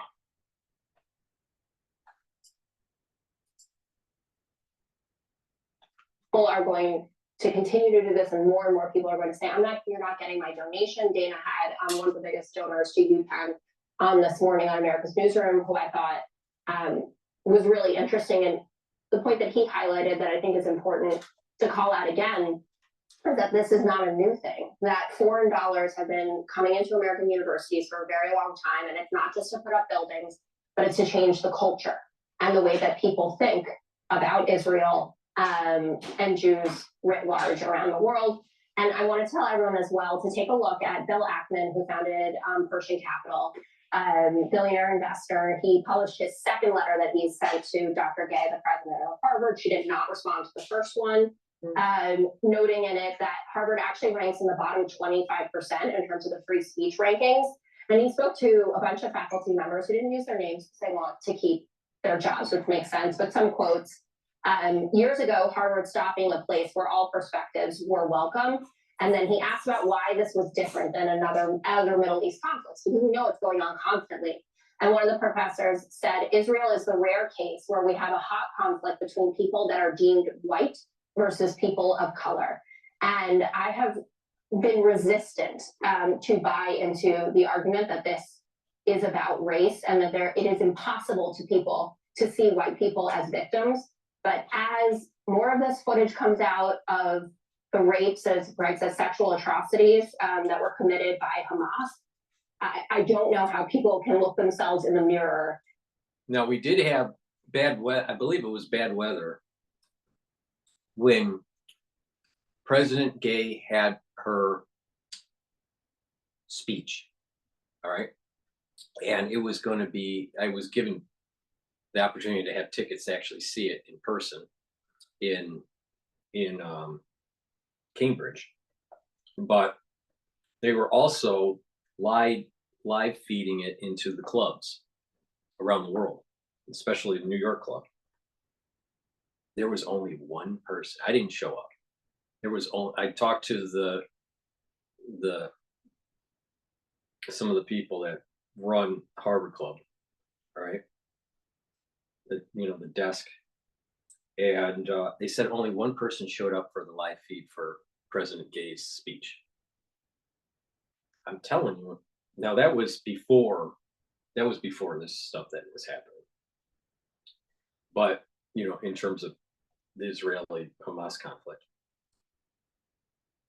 there's going to be a growing anger within the alumni body of President Gay. And there's going to be a call over time for her to resign. I don't think she's going to resign tomorrow, but I would not be surprised that within 36 months that she resigns. But we'll see. But I suspect that she will, because there's going to be a lot of pressure by the alumni that's Jewish and not Jewish, that she is a failed leader. Not call this explicitly what it is when you see the gang rapes, the child rapes, the death and destruction reaped by Hamas. Mm-hmm. Yeah, how big of and here's the an issue reality. is Here's the reality of the situation. Part of the reason, not the only reason, but part of the reason why not all the hostages were released was because they're actually in poor care because of the rapes and the beatings. And they can't release them to the Red Cross or the Red Crescent to ship them back to Israel with all the bruises. And how many of the women have been knocked up? I'm telling you, Esau's a fucking animal. And these students are complicit. They're promoting that crap. racial component to this conflict. I think what Jessica's saying is kind of a realization that you are no longer considered a marginalized group. You're considered part of the white oppressor. And when that happens, everything is permissible. Exactly. Even exactly. laughing I'll or tell you, mocking a section. he is making such a, and he probably made a better point than I was making. It's similar. This is beyond, it's beyond just the anti-Semitism. In this woke thing, it's like this anti-colonialism, anti-white, anti-guy, male. There's a larger thing going on here. Ultra-liberalism in the United States and probably worldwide is cancerous. Atrocity. There is a pro-Palestinian side that makes a sound argument. Being critical of Israel doesn't make you anti-Semitic. But that's not the argument anyone's making on the street or on campus. We could be critical of Israel the same way we can be critical of France or Germany. That isn't what's happening here. It's the refusal to accept the sexual atrocity, despite mountains of evidence. And that any country that falls victim to that has a right to respond. Let's say if you're talking to a protester, I always try to figure out, how do you talk to them? Take Israel and Palestine out of this. You walk into a room and there's a gang of young men raping and then murdering a helpless female. Do you suddenly add historical context to that? And over time, do you then bring in nuance and debate over the troubled relationships maybe her parents or grandparents had with those guys' parents? It's like, no, you don't. You punish those people. You have to keep throwing this in their face. This is a sexual This is why attraction. I said that as time goes on, the liberal mindset is going to eat itself. Data is going to come out. Proof is going to come out of Israel. On top of the behavior of the ultra liberal in the United States, it's that they're going to eat their tail, and it's happening in real time. Dr. Paul Cottrell is not wrong. Dr. Paul Cottrell, has a mug that says that I'm never wrong. All right. How many YouTubers have a mug that's like mine? Nobody. There's no historical context for it. As for the college president, she's so gay. Dr. Gay? Yes. Dr. Gay, Harvard president. Judge Janine, take us home. What it reminds me of is, if you prosecute, for murder or sexual violence, never ever does a defense attorney come in and say, well, there was always bad blood there. There is justification in the penal law for this. I mean, this is a whole new upside down way of thinking that is bizarre and is not consistent with what a civilized society does and acts. I have a couple of thoughts. Number one, it's very interesting. We've heard for years that speech is violence, and whenever a conservative speaks, it's violence. We've got to shut them down. We can't allow them to speak. And now all of a sudden, speech that promotes violence is protected speech. So I came out after reading the segment, the paperwork, and I said, what was the point of this hearing? Was it a hearing where everybody just comes out and says, you're bad and we're good, we don't want to tolerate it?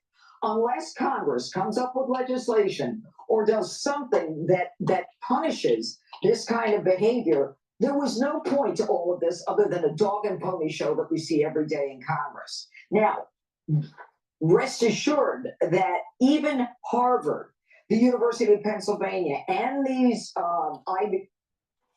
people come to my channel to get like a little background information. All right.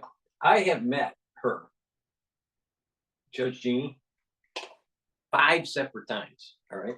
She was the MC for a lot of the events that we were doing for Catholic Charities for raising funds, especially for the gala. All right. And then the Christmas holiday season and all this. We'd have a cardinal, Cardinal Dolan would come in and, talk to the donors and, have a big dinner or lunch or breakfast, depending on what the event was. And a lot of times she emceed for the events. So, I met her personally. She's really short and spunky and, interesting. There was a close relationship between Fox and Catholic Charities. There was a close relationship with Fox and actually Bill O'Reilly. So I know some backstory stuff that the people that you listen to aren't privy to. All right, because they just have a boring life. I've had an extremely interesting life.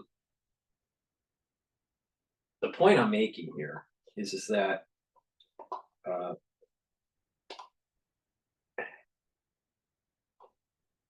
people need to start getting a little bit more. You don't have to go crazy about it, but people need spirituality in their life. We have, lost a lot of Americans through the last crisis. And, and my mother was one of them, and there people to ground yourself, you need some spirituality. And I think that this society, especially the younger crowd, has lost that foundation, that spirituality foundation. You don't have to get crazy. You don't have to be Orthodox or, Bible thumper or whatever. But where we're at right now, there's not enough religion. And there's not enough understanding and appreciation for the family unit. And so the society starts to crumble. You start breaking apart the family unit, it starts to become a problem. So people need to, get a little bit more grounded in spirituality. And everyone's different with that, how they approach it. But it was going back to the events at Catholic Charities when I was managing the portfolio and doing the corporate finance stuff back in the day. She's an interesting character. What you're seeing, on this show is basically her personality. She's one of those real people. Some people that go on shows like this, they're different in real life. But there's a lot of spunkiness in her. Schools get federal grants, they get federal contracts, they get tax breaks. Why should the American people be subsidizing any of these schools if there are Jewish students, girls and boys, young men and young women, who are afraid to go to class, afraid because they might be either raped or assaulted because of who they are? That is a hate crime. And forget about these universities saying, we're going to cut back the amount you need to give in order to be an important donor. No, you take away the federal benefits and you shut them down. Okay. Up next, a bad sign for Democrats. Kamala. Yeah, I kind of agree with her. Let's jump into this one. This one's CNN News 18.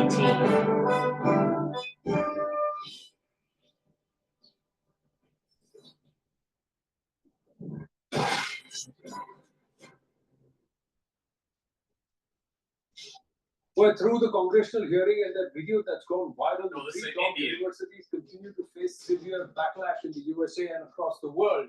At several forums, they're being called out for defending increasing cases of campus anti-Semitism.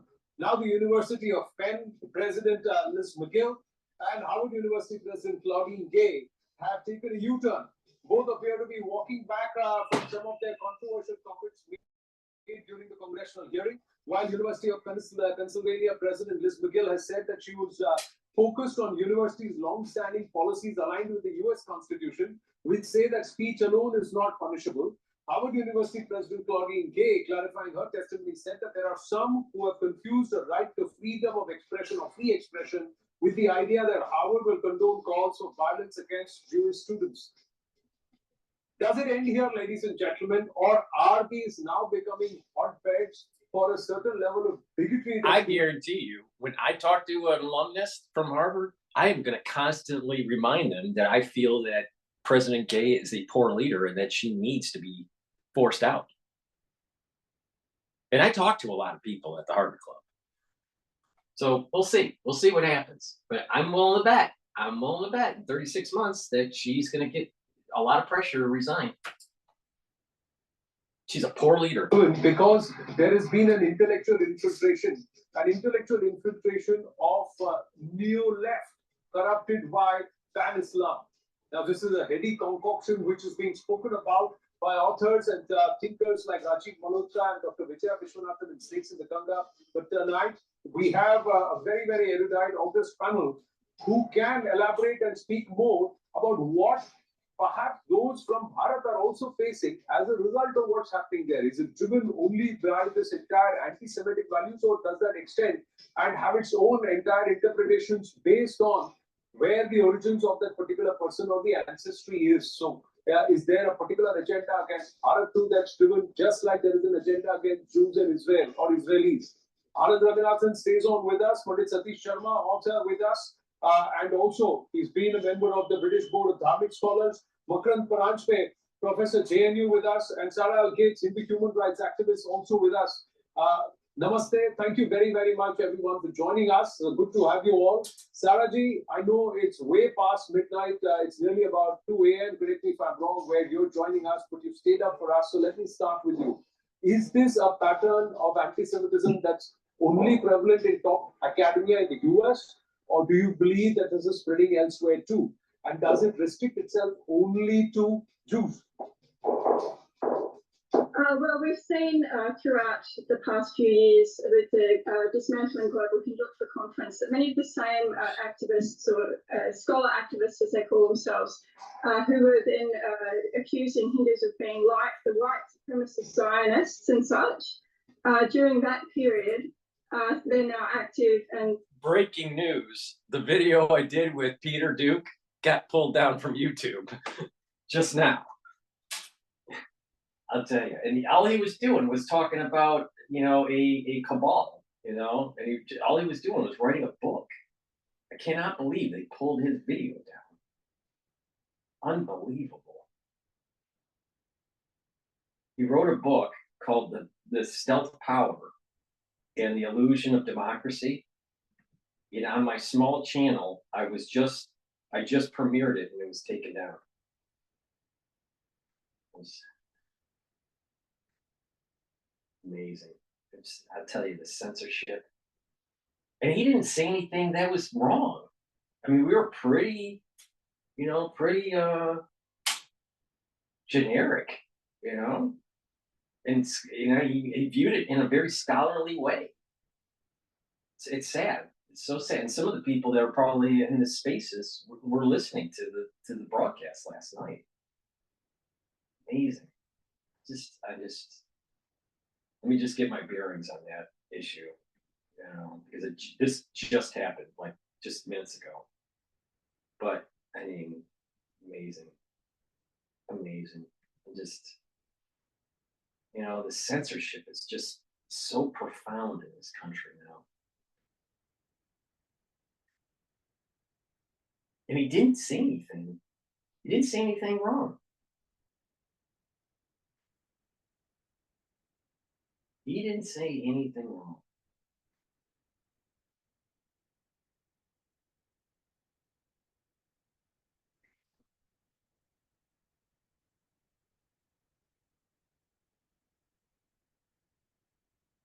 Shit. All right. Let me unpause this here.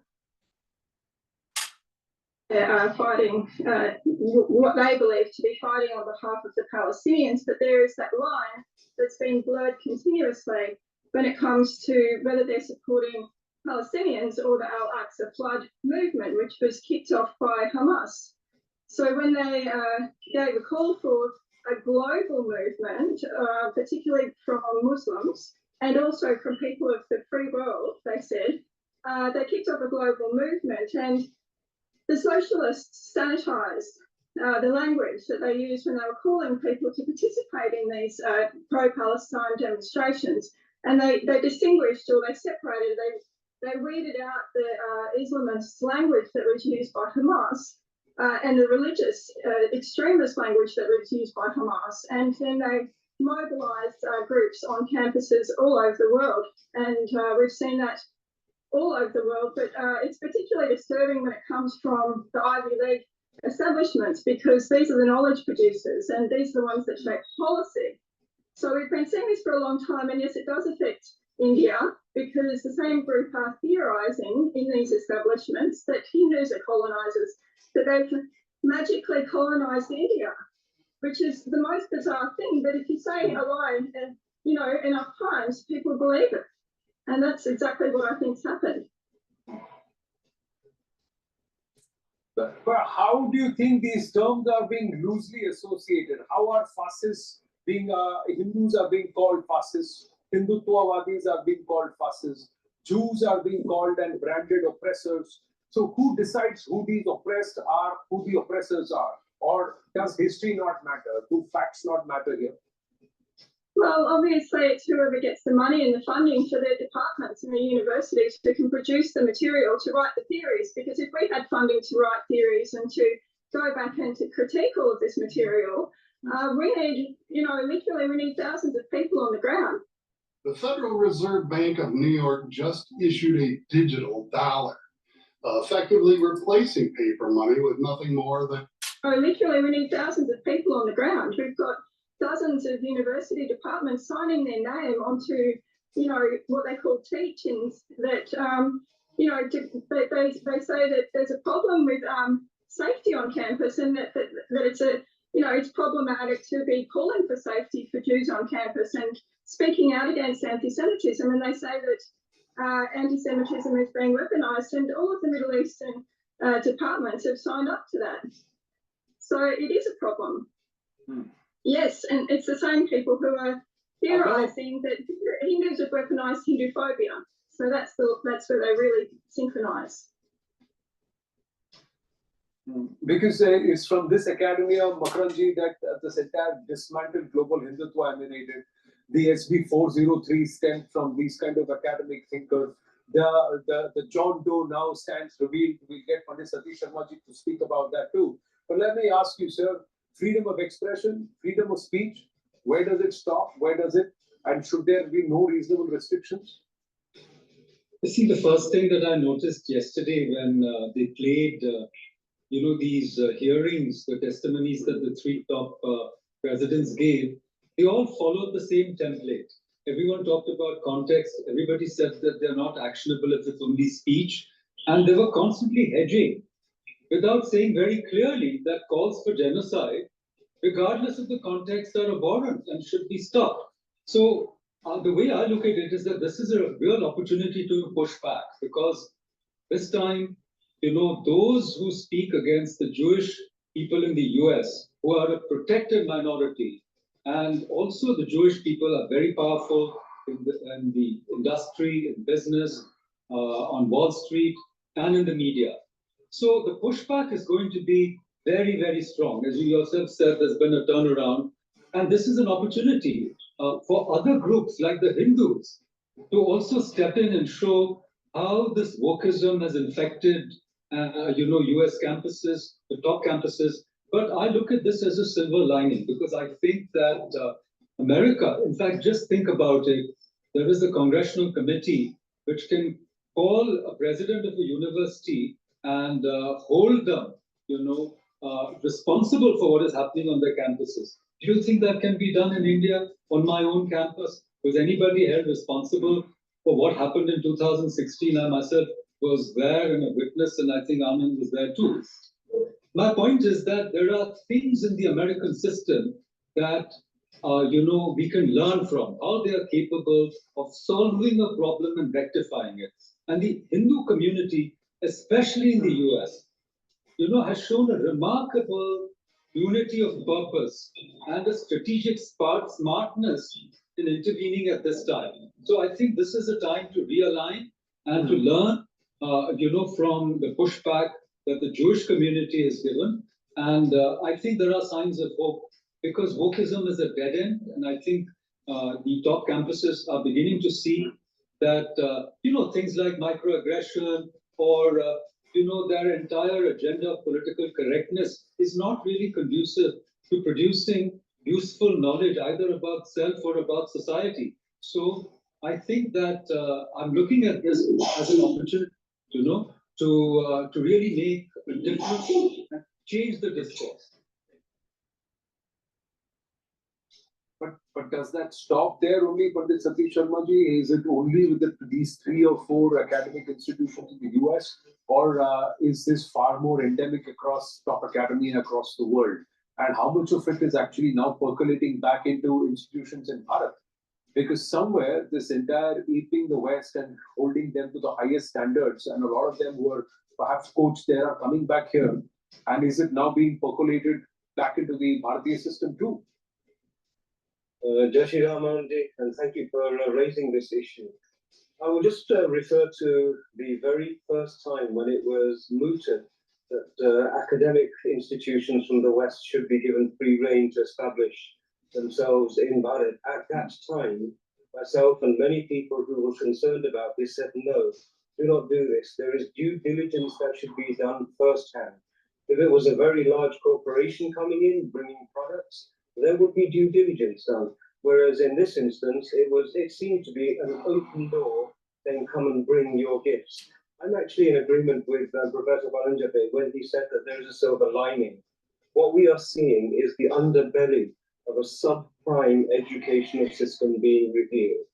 Please have no doubts about this. This is not an institutional ethos, which exists to bring out of an individual what their gifts are, to find what those gifts are, to equip them with the tools to live a fulfilled life, to equip them with what they need to contribute to the maximum to society. Isn't that what education is supposed to be? And yet there is no trace of that in the manner in which the institutions are run. So absolutely we shouldn't allow them in. I would say stop. Do not allow them to bring this particular brand of conditioning, brainwashing, radicalization into Bharat. There is one other thing I just wanted to pick on. You mentioned freedom of speech a few moments ago. You know, the American universities say we value freedom of speech, but it's an accepted principle that in academia, freedom of speech exists within a container. And the purpose. Too few books were about my people. Where's our representation? Would you read an excerpt? Yo, Sharonda, girl, you be pregnant again? Critics are calling American fiction. It's within a container. And the purpose of that container is to have freedom to explore the most contentious issues without animosity and without malice to any particular group. What we're actually witnessing on the campuses is not a container. It is an abuse of freedom of speech, and I would say that this crosses the line. An incitement to genocide, not being included within bullying policies. I would have thought that if this was not such an august group of presidents, one would have thought that these are amateurs in a sixth form students' union struggling with the concept of what freedom of speech and protection of students is all about. I would say without a doubt that this is a good thing. In fact, I did a program earlier this morning, and as a result of it, a number of parents from Bharat reached out and said, we have got no intention now of sending our children to the United States or the United Kingdom for further education. Thank you so much for highlighting these points. And I think that is the most valuable thing that's emerged out of this whole issue. We do not want subprime education. But we also, but this is something, but Panditji, I'm interrupting you because Dr. Anand Ranganathan raised another issue that it will be a few hundreds or perhaps a few thousand students who are going outside our shores to study, and you may even put that number into a few 100,000 students. But there are crores and crores of students who here in Bharat. What education are they getting? What is it that they are being taught? Are they being taught to think straight, or are they also being taught the very same stories and the very same kind of or line of thought or expression what is being witnessed in campuses abroad? Dr. Ranganathan. Yeah, just to pick on that point, Anand, first of all, thank you so much for this arranging this wonderful panel. It's been a great discussion. But just to pick on that point before I make my own points, when you talk about what Indian kids, crores of them have been taught, the manifesto of Tipu Sultan in his own words and language says annihilation of the infidel or the kafir is a sacred duty of every Muslim. And we celebrate Tipu Jayanti in this country. We eulogize Tipu in our school textbook. So much for, saying that everything is hunky-dory in our education system. But I'd like to make 3 points, and I think they're fairly important because I speak here as a free speech absolutist. And frankly, today I feel very lucky to have, gone to the other Cambridge and not to these Harvard and MIT guys, because the level of juvenile argument and their understanding and analytical skills as to what constitutes or comes under the ambit of free speech is just shocking. A call for a genocide cannot be free speech, and I speak as a free speech absolutist. It's like giving a rape threat. I'm sorry. You're not allowed to do that because it promises to deliver immediate or maybe a little bit delayed harm to the victim. Thousands of them. It's like that Gustaki Rasool ki ek hi saza sar tan se juda. You cannot make a call for beheading under the ambit of free speech. So it is totally unacceptable. And it is something that these presidents should have known. And it's really shameful and embarrassing that they don't understand what is free speech. Number 2, I would have loved at the congresswoman who was questioning them, made it completely watertight to make sure whether these three are anti-Semites or they're just plain ignorant people. She should have asked them, is the call for a Muslim genocide also violating your code of conduct? Had they said, yes, it is, and the call for Jewish genocide is not, then they were anti-Semites. But had they said, yes, call for genocide of every community does not violate. Discovered I got a flat tire and no one can help. It pays to be prepared. Keep this in your glove box. This thing is amazing. Why? Of every community does not violate our code of conduct, then they are plain ignorant, they have no idea what free speech is, but they are not, at least they are not anti-Semites. So that is where it is. Thirdly, and this is also very important, what happens to the religious books that are the root cause for anti-Semitism? Did the Harvard president or the MIT president say that Jews are the worst of creatures, 98.6? Did he say that Jews should be destroyed? Jews are condemned to hell? No, he didn't. But we are completely silent about the people who believe in these verses, not only believe in them, who refuse to condemn them. So, the world is looking at an elephant in the room and not looking at it. That's all I'll say on this matter. So they know the elephant in the room, but they don't know that there is the elephant in the room. Sarah Gates, how would you want this to be reformed? Or how is it that, because some of these academic institutions are the gold standard. Parents, students aspire to go and study there. A lot of the big top Jewish billionaires, businessmen have all pulled back funding once they realized what is going on in these campuses. Sadly, and this is a statement made by the likes of Rajiv Malhotra and Dr. Vijay Vishwanathan, some of the top business houses from our country are funding some of these academic institutions, especially humanities studies there. And they perhaps, we do not know whether they've done an audit of what's being taught or what's being proliferated there, but there has been no reaction. There was no reaction even when there were calls to dismantle Hindutva.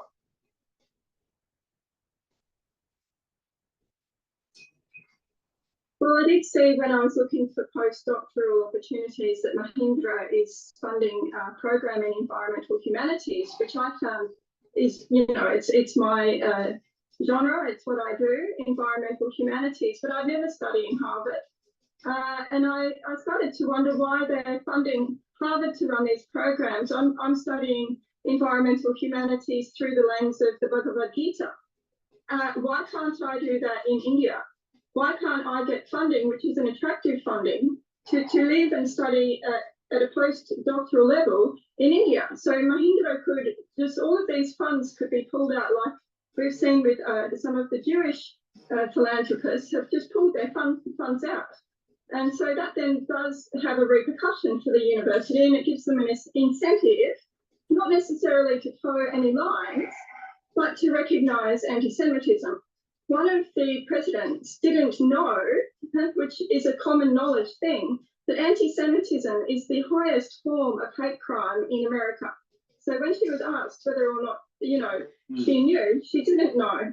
So that's the first thing. The fact that she didn't know that and she's at a congressional hearing is a very serious issue. And the diversity, equity and inclusion officers were found to be liking and engaging with posts that were pro-Palestinian. And a majority of these diversity, equity and inclusion officers. So the so-called providers of equity and inclusion are themselves prejudiced against Jews and biased towards Palestinians. So what can be done about this? Well, they cited the values of Harvard, and that was the reason why they were able to fire certain professors. They've cited a code of conduct, policy, bullying, harassment and intimidation. And then there's Title 6, I think they called it. So they have got, some legal recourse that they can go down, and that will happen due to pressure. But how can we get out of this? Well, I just think defund them. Frankly, I think defund. American dentists are shocked with this new $49 ultrasonic device. And the problem starts right here in the back. Do you see the problem? Defund them. Frankly, I think defund them. Bring your money back into India and attract the brightest minds to India. You're a growing, incredibly intellectual civilization, and you have so much to offer the world. I would rather go there. And there's plenty of me out here. I'd much rather have a cultural experience there than have to study in America. I don't feel safe in America. They had a mass shooting in a university in Nevada. 3 people were killed by a professor, no less. Yes. So why would would anybody want to go and study there? Why would anyone want to send their kids there? And then you get brainwashed. I don't want to be brainwashed. You know, I want freedom of thought, and that's what I get from Indian traditional knowledge. So it's an attractive, you know, prospect if these philanthropists can, you know, secure the future. And if we have to bring people like me over, I'm happy to teach there. I much prefer to teach in an Indian university than go and get a big job in America with lots of money. I don't want that. I just want the opportunity to teach truth. That's our job as scholars. So yes, that's one way out of it. True. Well, fair point, great. But Pandit Satish Sharma, what happened with Rashmi Samant? What happened with Vivek Ranjan Agnihotri on campuses? How is that allowing freedom of speech? So if you are pro-Israel, pro-Hindutva, pro-Bharat, then we will not allow. If you're trying to call out Hindu Messiah, you're calling out absolute pan-Islam or pan-Islamism, then you are bigoted. But on the other hand, if you express a pro-Palestine or pro-Hamas kind of a line when you call and when you make these genocide calls, then it's freedom of speech. You're perfectly within your rights to do so. That doesn't kind of sit well, does it? Yeah, I think we have to. Yeah, I'm sorry. I think we have to accept these presidents' words as indicative of their larger understanding and worldview. We are being too generous in saying that they do not understand the nuance of the freedom of speech. That's not the issue. We have some very senior educationalists who have openly decided, contemptuously, if I may say, under oath in front of a hearing, to put forward a protection for people who have decided that it's okay to call for genocide. Now, we have always looked at these things up until this point as casual intellectual observers exploring nuance.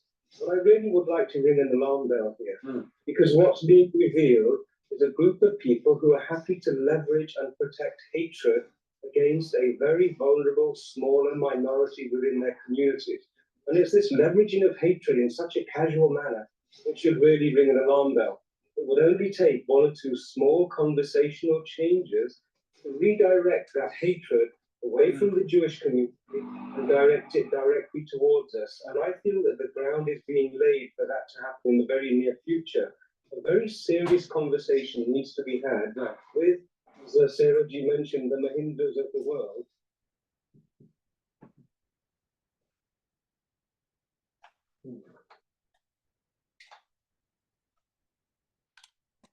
My spaces ran out of juice.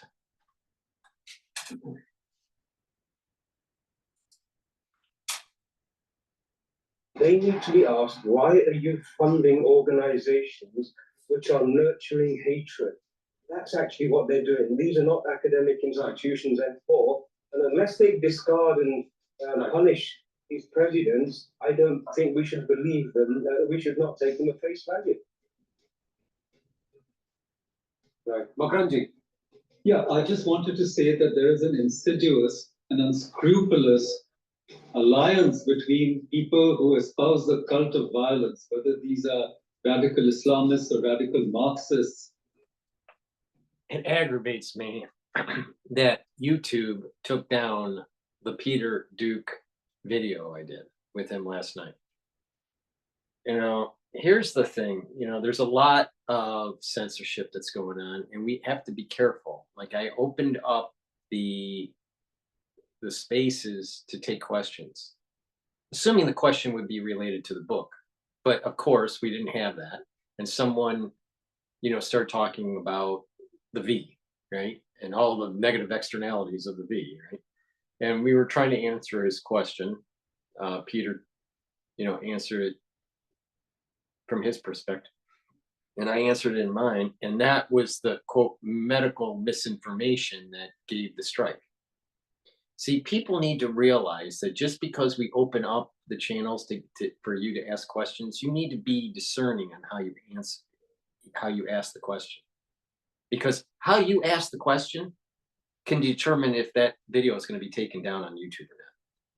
So you need to be a little bit more understanding. And this is the reason why people don't open up their channels to questions, because there's a public out there that just doesn't understand on the censorship that we're going through. They just don't get it. And they don't care because it's no skin on their back. So, now I got to deal with another strike on one of my YouTube channels because someone was not discerning in how they were asking the question. So please go to my store, the-studio-reykjavik.com, and get the silver gel. This is a 35 ppm silver gel that will neutralize pathogens. You put it on your hands, around your mouth, around your nose, around your ears. You can use this also as a skincare product. This has a dispenser, a quick pump dispenser, so you can put it in your bag. It's a great product. And again, it neutralizes pathogens. Please go to the store and also get your magnesium and zinc. It boosts up your immune system. Take a double dose of it if you're sick. I have a multivitamin that you should add to your anti-aging protocol. Multivitamins are really important because they are cofactors for enzymatic activity. I have lignans, which is an immune booster powder. You mix it with water, or you can mix it with hummus or a smoothie, or mix it with your food. I usually mix it with hummus. This will boost up your immune system and it'll help with your hormonal health. It's for males and females. I've partnered up with Rainbow Herbals, and we've created these very high quality deodorant bars that are made from essential oils from the Himalayas, extremely high quality essential oils, where this bar, not only do you use it as a deodorant every day, but it will help to detoxify your body. So this bar will actually improve your health. So just what you need to do is go to the store. You can get it in citrus or in peppermint, tea tree, lavender. Get a couple of these bars and you'll notice a major difference. I try to put products on the store that are multifunctional. They're multi-purpose to help to justify the cost. They're very high quality, so please go to the store, the-studio-reykjavik.com. I also have a 24 ppm gel in a tube form. This is made from a different laboratory, but it's a structural nanosilver. It also neutralizes pathogens, and you apply it the exact same way as the other product. I have structural nanosilver soaps. I have 5 different versions of this, different varieties. This one's lemongrass and high quality structural nanosilver soaps. I also have structural nanosilver lozenges and drops. I have them in the 20 count for the lozenges for sweet menthol and green apple. All right. And for the 100 count, I have smaller drops, right? They're in the 100 count in blueberry and in honey lemon. So please get a couple bags of these. We're in the cold season, so that will help you, neutralize pathogens, soothe that throat. Let's go back to the news here. They have or radical other, woke or, political correctness advocates, and they have infiltrated and taken over and contaminated the space of human sciences. Human sciences, by that is meant liberal arts, on the one hand, of humanities, and social sciences, or social studies. Right. The entire spectrum of human searching and quest for truth has been contaminated by these unscrupulous elements, and they have to be called out.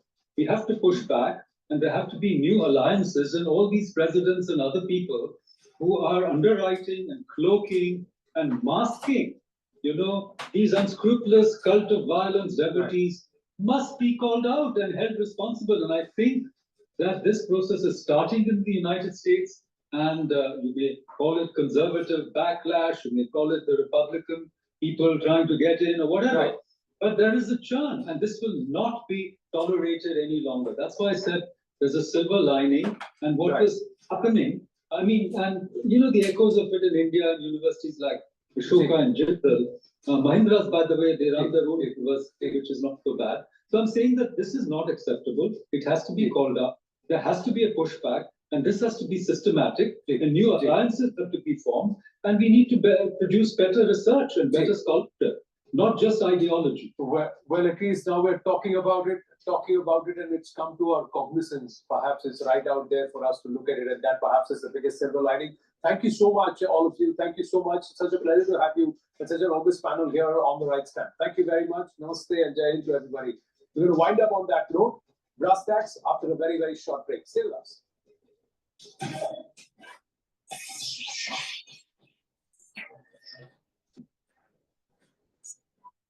I'm just so aggravated with YouTube. It really pisses me off. Congress getting tough on the rise in anti-Semites? It really pisses me off.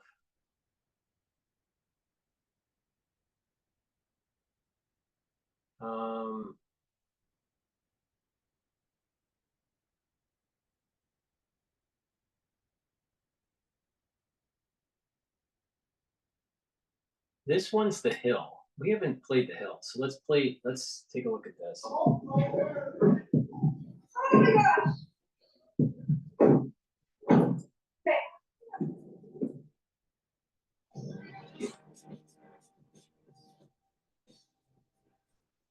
Campus madness, fireworks on Capitol Hill as presidents from Harvard, MIT, and the University of Pennsylvania were grilled by lawmakers over anti-Semitism on college campuses. Elise Stefanik posed the same question to the presidents, asking each, does calling for the genocide of Jews violate your university's code of conduct or rules regarding bullying or harassment?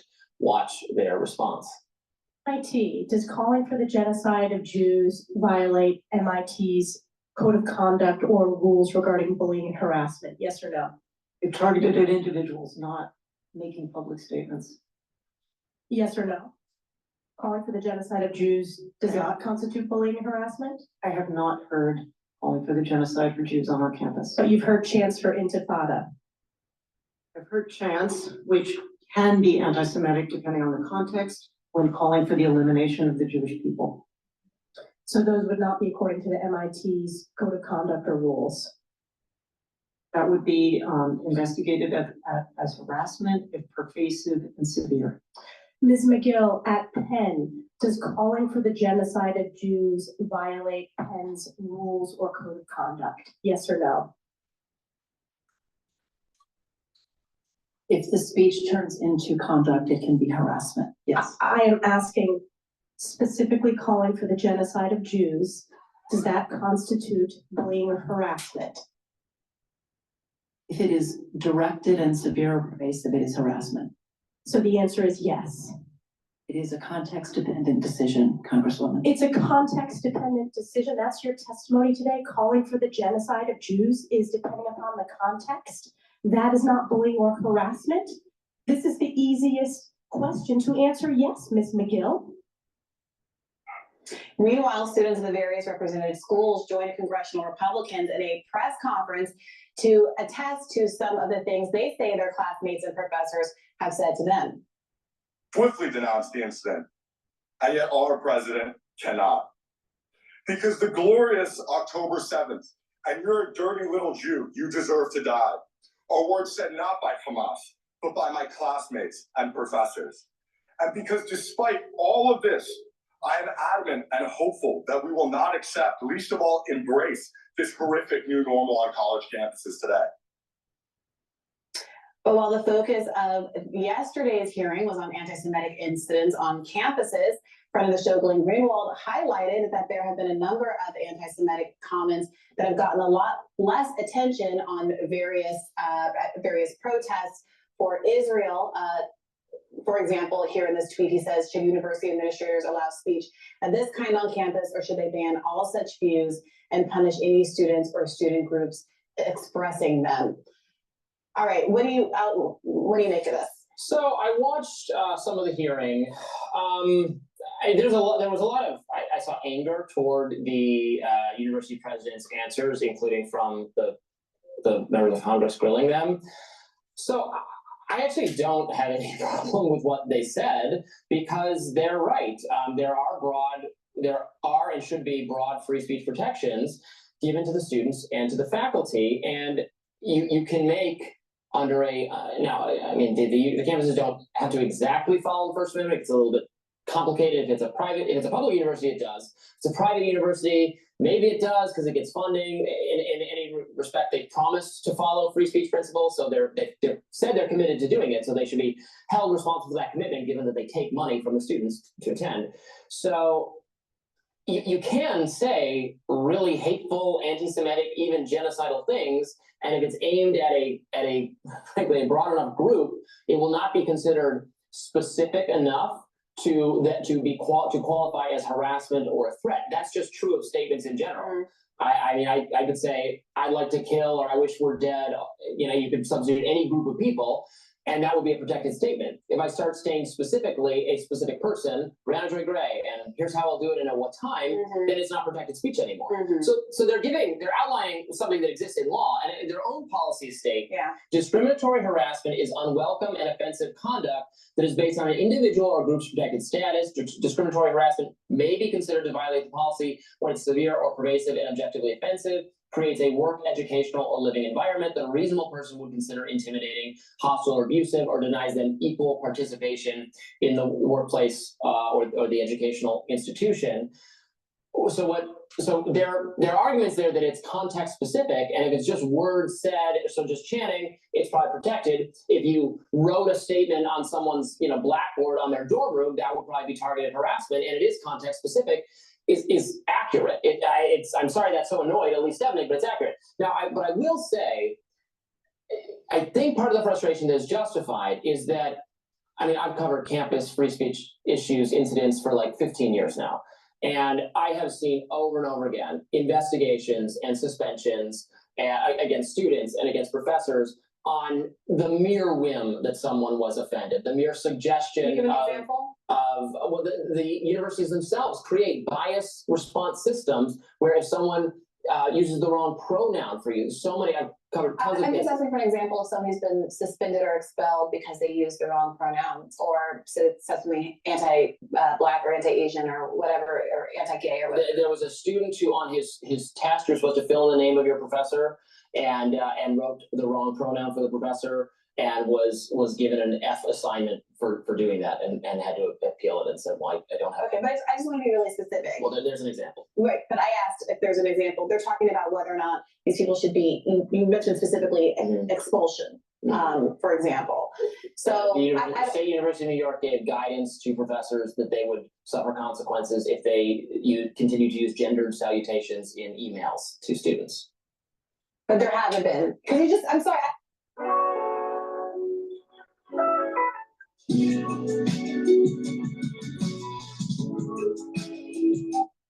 But there haven't been. Can you just, I'm sorry, I don't mean to step on what I think we made a lot of really good points there. Yeah. You did say that there were tons of examples of people who have been discovered these enormous consequences. There was a student at the university put a sports sign that was, I mean, I can go back to my archives. I don't mean to comment, but so many. Here's why I'm bringing it up. Because I haven't been in college for a very long time. But my experience is that there was regular open debates about whether Black people were intellectually inferior, genetically inferior to white people. A law student that I went to college with named Stephanie Grace famously had an email that she had written to a friend of hers leaked. There were no Black people involved in that link. Her friend was white, she's white. But she had said something to her friend about how she was debating Black people's genetic intellectual IQ merits, and that she would like to believe that she adopted a little Black kid, that they would be as smart as her little white peers, but she had her doubts and it didn't seem to be panning out. You should read her words for herself. But that sparked a whole debate. There were innumerable debates about the legitimacy of Black kids on campus through my entire educational experience, and never once were any of those people censored, held accountable, anything like that. And nor do I think that they should be. It was a horrible experience. When that Penn student was stating that he talked about how he wished he could focus on his exams and get on with his life, but he had to engage with that. I resonate with that feeling because I remember in the middle of the exam period being tasked with responding to national media requests over that Stephanie Grace story as a part of the Black Law Student Association. So that resonates with me. But the point that I think is important here is that I think what the university presidents were getting hung up on was the idea that anybody was actually making those genocidal statements to begin with. So I think that some of them jumped. The first president said, "Well, nobody's I'm gonna making those jump to statements in the first commercial place." here. So please go to my store, the-studio-reykjavik.com, and get the ashwagandha root that I have. This helps to control your blood glucose levels and reduce that inflammatory response at the cardiovascular level.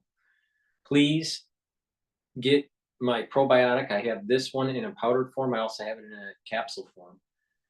I take this every day. I mix it with my hummus. What it does is it properly populates your gut with the right level of bacteria, right? And have the proper gut biome that helps with metabolism, that helps with the communication between your gut and your liver, and it'll also help with the communication between your gut and your brain. So a good gut biome, a good healthy gut biome is really important, and it also will help with stools. So I also have D3. D3 is really important for calcium absorption and to get rid of cells that need to go through apoptosis. D3 is an important gene expression cofactor. You need D3, so please go to my store, the-studio-reykjavik.com, and get D3. I have turmeric. Turmeric is a great product to bring down inflammation and help that response, that cytokine response, to bring that down. In addition, it is an antioxidant, and it's part of the anti-aging protocol. Liquids and gels, structural nanosilver is the first pillar to neutralize pathogens. Another pillar is a strong antioxidant like C60, and the third pillar is ashwagandha and turmeric to bring down that inflammatory response. And then you add stuff to that, but that's the core. So please go to my store and get the turmeric. I'm going to go back to the video here. But here's what our policies are. Fair enough. The next two should have just said that, but instead they basically, what seemed to be happening was they were assuming that by genocidal statements, I think that Jews shouldn't exist or whatever the genocidal statement was, that Stefanik was alluding to statements like, from the river to the sea, Palestine must be free, which obviously there's a debate about whether or not that means exterminating all Jews or whether that means from the river to the sea, Palestinians and Jewish people, Arabs and Jews should have equal rights under the law, which does not currently exist in Israel. And so I think that they were saying they were wanting to resist validating the idea that those genocidal statements were being made in the first place. And in the same way that there's that famous example of, if you're asked, why are you beating your wife? Even if you've never beat your wife, that being out there creates a kind of reality that people don't necessarily want to validate. You know what I mean? Yes. There have been a number of, I will make clear that I do have examples, a number of professors, we've talked about some of them on the show, using the N-word in English literature discussions or in language discussions. There was one professor who used a word, I can't, in what language, that just sounds like, it was, thank you, but it was Chinese. It sounds like that word. It isn't, and he was punished by the institution. It does have, FIRE right now has 1,000 open cases. So let's dig into this. What is the alleged statement from, because it's very important, what is the alleged statement from a student or a faculty member, similar to the very specific example you just gave? Whatever you feel about it, rightly or wrong, we have an example of a statement that was made. Has there been, in any of the reporting that you've looked at, or in the testimony that we just saw that young man from Penn give, a specific statement that is attributed to a specific person, maybe a professor, that should be investigated? Because what I noticed, the reason that I wanted to pick that part of the clip was that individual made the following allegation, the following very serious and very specific allegation. He said, so I'm just pulling it up on my Twitter wants to be really slow.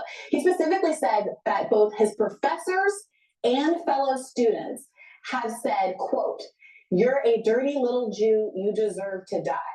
Now, I strongly agree that if a professor or a student, but especially a professor, was heard saying, "You're a dirty little Jew, you deserve to die," that absolutely there would be professional consequences, and there should be professional consequences. Now, before we read the student guidelines and the professor guidelines are two very different things. Professors should absolutely not be teaching at an institution where they are saying something as vile as that.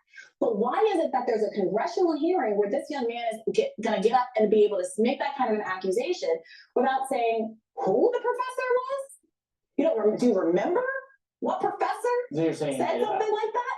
I'm asking why it is that when we have video that we aren't able to play because we don't have permission to it, but the video that was included in the Glenn Greenwald tweet features pro-Israel protesters saying, kill all Palestinians, all of them, not one left from the river to the sea. Palestine will be deceased. We got to wipe them off the face, off the effing map, and I'm talking about flattening them like a parking lot. That's evidence. You can do what you want with that evidence. You can say someone should be sanctioned. Specific statements called on camera that people have said that you can feel one way or the other about. But as I've been reading about the allegations of what's going on in Penn, calling for an intifada. Intifada means resistance. It means rebellion. So absolutely that should be protected speech. I don't understand why that's being characterized as hate speech. Yes, people who are in an occupied territory are going to call for their own liberation and for a revolution. The American Revolution isn't hate speech. Apartheid revolution isn't hate speech. The Haitian Revolution isn't hate speech. This isn't hate speech. So what are the specific examples that are being put forward? Hate speech is a made-up category. I'm not going to refer to any hate speech. But in violation of school policy. Well, I don't think any of this is in violation of school policy. I don't care.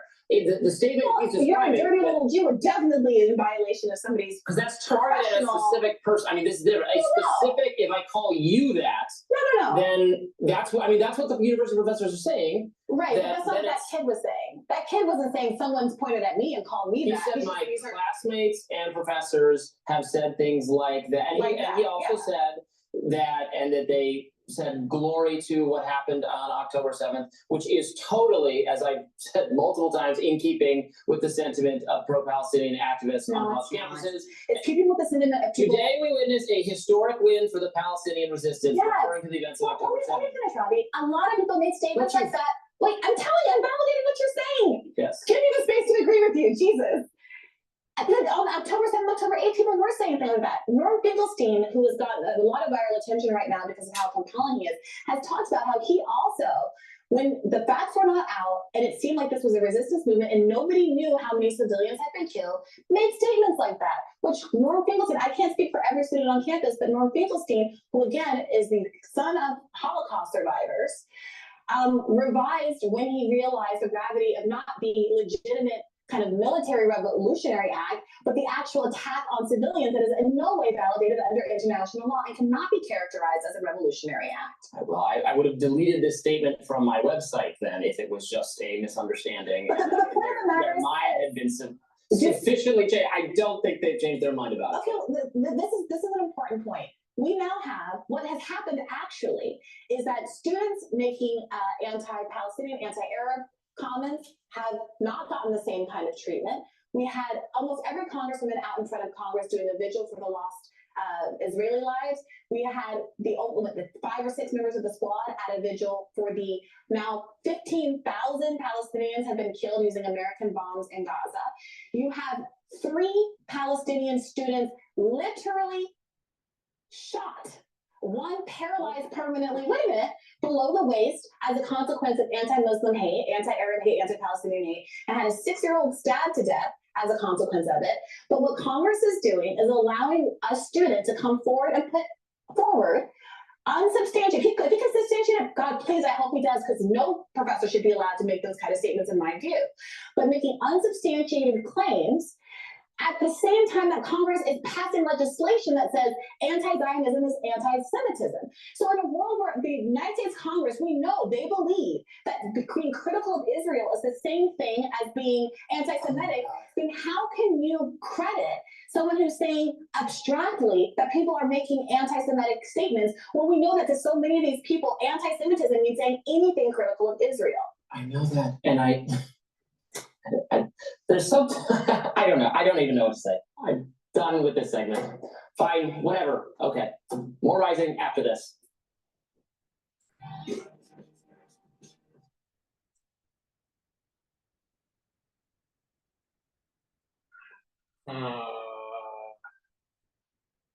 That might be it. Yeah. Let's play Port Last clip Miami here. is the world's largest cruise port, and currently we're the 10th largest container port in the United States. The tough problem that a lot of the universities have is that there's also a federal statute known as Title VI that prohibits discrimination on a number of bases, including religion, from programs or activities receiving federal financial assistance. So they may have statutory duties that are separate and apart from First Amendment responsibilities. Also, we should note that the three schools who spoke at Congress yesterday, Penn, Harvard, and MIT, are all private universities, and the First Amendment doesn't apply. Well, that's to where I them. want to get to with you here, because I appreciate the point that you're making, Professor, and I apologize for interrupting. You could probably kick me out of your class for that. But look, these are presidents of private universities talking about their code of conduct, right? Their code of ethics here in a congressional hearing. Why seek nuance in that case? Why not give them a yes or no? This is what people think is wrong with these universities. Well, because the terms that were being bandied about don't have definitions that everybody understands the same way. I've had debates with people as to what genocide means, and there are a lot of people who attach definitions different than the UN definition of genocide. We heard Representative Stefanik or others use the term hate speech, but what does that mean? If I say I don't like you and you don't belong in my neighborhood, is that hate speech? Now, universities have the right to create codes of conduct, but they are also academic institutions that traditionally believe in debate, exploration of ideas. And the fear that I have is that if you prohibit certain speech and certain ideas, you don't stop those ideas. You don't stop that speech. You drive it underground where you have much less control over it than when it's out in the open. I mean, Justice Holmes on the Supreme Court taught us that the way to fight bad speech is to counter it with good speech. So, Professor, if I'm understanding you correctly, when you're actually looking at the legal matters here, the difficulty in assigning specific definitions to a lot of this language, you actually think that these college presidents are approaching this in the right way, at least from a legal standpoint. You don't see much wrong here. Well, I'm not sure how. I'm not very familiar with what's happening on each of the three campuses. So I don't believe that I can comment on whether they are approaching what's happening on their campuses correctly. If there are actual threats against individuals, or if people are being intimidated, then the universities may have an affirmative duty to take corrective action. Well, Professor, I don't know what's going to come of that hearing yesterday, but it seems to me that lawmakers can do whatever they want. And it's really money that we're talking about here in donations. Those folks like Bill Ackman, who we mentioned, and Mitt Romney, who are protesting now, giving $1 instead of thousands or $1 million to these schools might in fact affect change. You might not want to answer this, but do you think all three of these presidents will still have their jobs a year from now? Nope. I don't, it's not a question of whether I want to answer. I don't know what the answer is, but I do believe that those who withhold donations because they're not happy with what's happening are exercising their First Amendment rights to express their displeasure with the way the university presidents have handled the situation. And that might be a productive means of effecting change. One thing that I am concerned about when I hear calls for expelling students or from suspending students for exercising an unpopular opinion or view is that it doesn't really solve anything. What I believe the more appropriate way to respond would be for the universities to create teaching moments. And if someone has violated the code of conduct through speech or through participation in a demonstration where no one is really threatened, or where there is no incitement to imminent lawless action, it might be more productive to have a teaching moment with that student, to have the student study actual history, to write a paper on the issue of what was to be done by the world with the Jews after the Holocaust, who had no place to go without the threat of being killed apart from their traditional historic home. Port Miami is the world's largest cruise port, and currently we're the 10th largest container port in the United States. But Okay, so those are the videos dealing with the Harvard president speaking out on, you know, their issues with freedom of speech on campus, and you know, the hate that's starting to grow within the ultra liberal community, and some of the details. You know, I don't think that she's going to have her job in 36 months. I think that this is going to be a growing issue, and I think that she is going to be forced to resign. I could be wrong, but I think in 36 months this is going to get to a point where what's going to happen is that, first of all, it's at the end of the year, so they're doing their drive for donations. That's going to be low. She's going to justify it with, well, this is just a one-off, and then it'll all calm down. I don't think it'll calm down. I think that the problem that we're having in the Middle East is longer lasting and in a biblical origin compared to other episodes. I think this is a little bit more severe, right? And longer lasting. So when they go into 2024 and they start to see that their donations are lower, then she's going to be put on warning.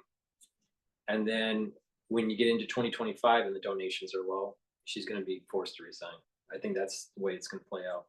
I personally think she's a poor leader and needs to be pushed out. With that said, please go to my store, the-studio-reykjavik.com, and get the strong antioxidant that I offer for 2 ounce, 4 ounce, and an 8 ounce, either in coconut oil or in avocado oil. I have it. This C60 molecule will soak up free radicals, reactive oxygen species, right? And by doing that, it reduces the cellular stress and improves the mitochondrial health, so you have more ATP. To slow down aging, you need to take strong antioxidants. To boost up your immune system, you need to take strong antioxidants because it'll allow you to have the energy that you need. So please go to my store, the-studio-reykjavik.com, and get the C60 that I offer. It's a great product and it's part of my anti-aging protocol. Another item that's part of my anti-aging protocol is taking liquid structural nanosilver. I have it in this silver solution, which is a 30 ppm. I also have Max 35, which is a 35 ppm, and I have Max 14, which is a 14 ppm. You take a teaspoon of this a day, of this, or the Max 35 or the 14. If you're not feeling well, take a tablespoon or 2 a day. All right, and this will help to neutralize the pathogens. So how you want to take it is you take the teaspoon and you put that amount in your mouth, right? And you swish it. You swish that liquid in your mouth for about 30 seconds and gargle, and then swallow it. And that will help to clear that upper oral cavity, back in the throat, and down your esophagus. Do this daily, all right? I take structural nanosilver, a teaspoon of it a day. That's part of the first pillar of the anti-aging protocol. I also take Clarity Factor every day. This helps to reduce brain fog. So I take this twice a day. I take it in the morning and the mid-afternoon, but some people just take it once a day. Go to my store, the-studio-reykjavik.com, and get Clarity Factor. It'll reduce the brain fog, and what will happen is that by taking this on a regular basis, taking it every day, you're going to get those dendrites to be healthier. Those connections, those neurological connections, those neuron connections are going to be better, and you're going to have those neurons firing more, especially when you're taking it with the C60. Because the C60 is going to give you the ATP that you need, because it's bringing down those free radicals and keeping those mitochondria healthy. And you need a lot of mitochondria for your neurons to fire those neurotransmitters. So this will keep your brain healthy. All right, it's part of the anti-aging protocol. Another strong antioxidant is resveratrol.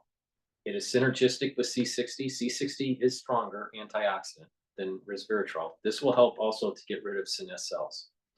So it's a compound that's been known to have to increase longevity, and it's an anti-aging compound. So please go to the store, get your resveratrol from the-studio-reykjavik.com. Link is in the description. I also have vitamin C. So, take vitamin C every day. It helps to boost your immune system. It also helps with skin health. So please go to my store, the-studio-reykjavik.com, and get your vitamin C.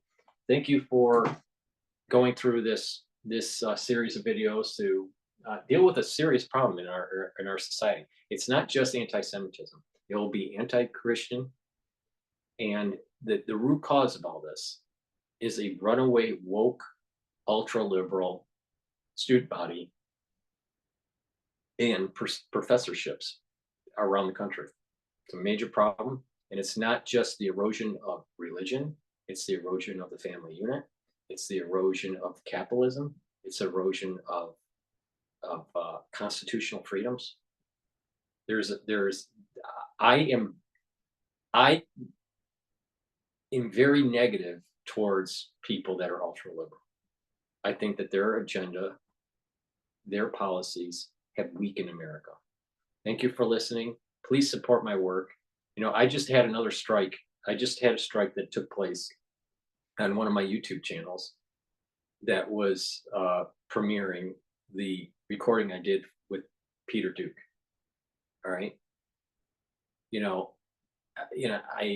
like I said, I'm censored, and it wasn't that much in that video that they could get to pull it down.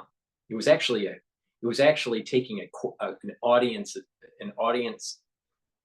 question from Spaces. Someone that was listening in the audience. I took a question, and they were, so focused on the V and not focused on actually what Peter was saying about the book, which is about the illusion of democracy. All right, so please be careful when I do open it up to the public for questions, and be a little bit more mindful, and also be mindful on what you post in the chat, because that's monitored too. So just be careful, right? You wouldn't get my information if I lose my channels. All right, so please subscribe to all 6 channels, all 3 YouTube channels, the Brighteon, Bitchute, and Rumble. Links are in the description. And to help me reach a larger audience, I need you to share the links and get people to subscribe. My information is cutting edge. All right. No one is more accurate on the current crisis that we're going through, the last crisis that we went through, and the emerging crisis that is happening in the post-COVID era. Nobody. So, it behooves you to actually help me survive, on YouTube. So please make sure that you subscribe to all my channels and have your friends, family, and social network subscribe. Please go to my store, the-studio-reykjavik.com, and purchase the products that I offer. And please donate to help support my news coverage. You can donate through Stripe or PayPal on the homepage of the website. You can also donate through Buy Me a Coffee, or be a paid subscriber to my Patreon channel. That will help to make sure that all my content is free for everybody. Thank you for listening, and have a nice day.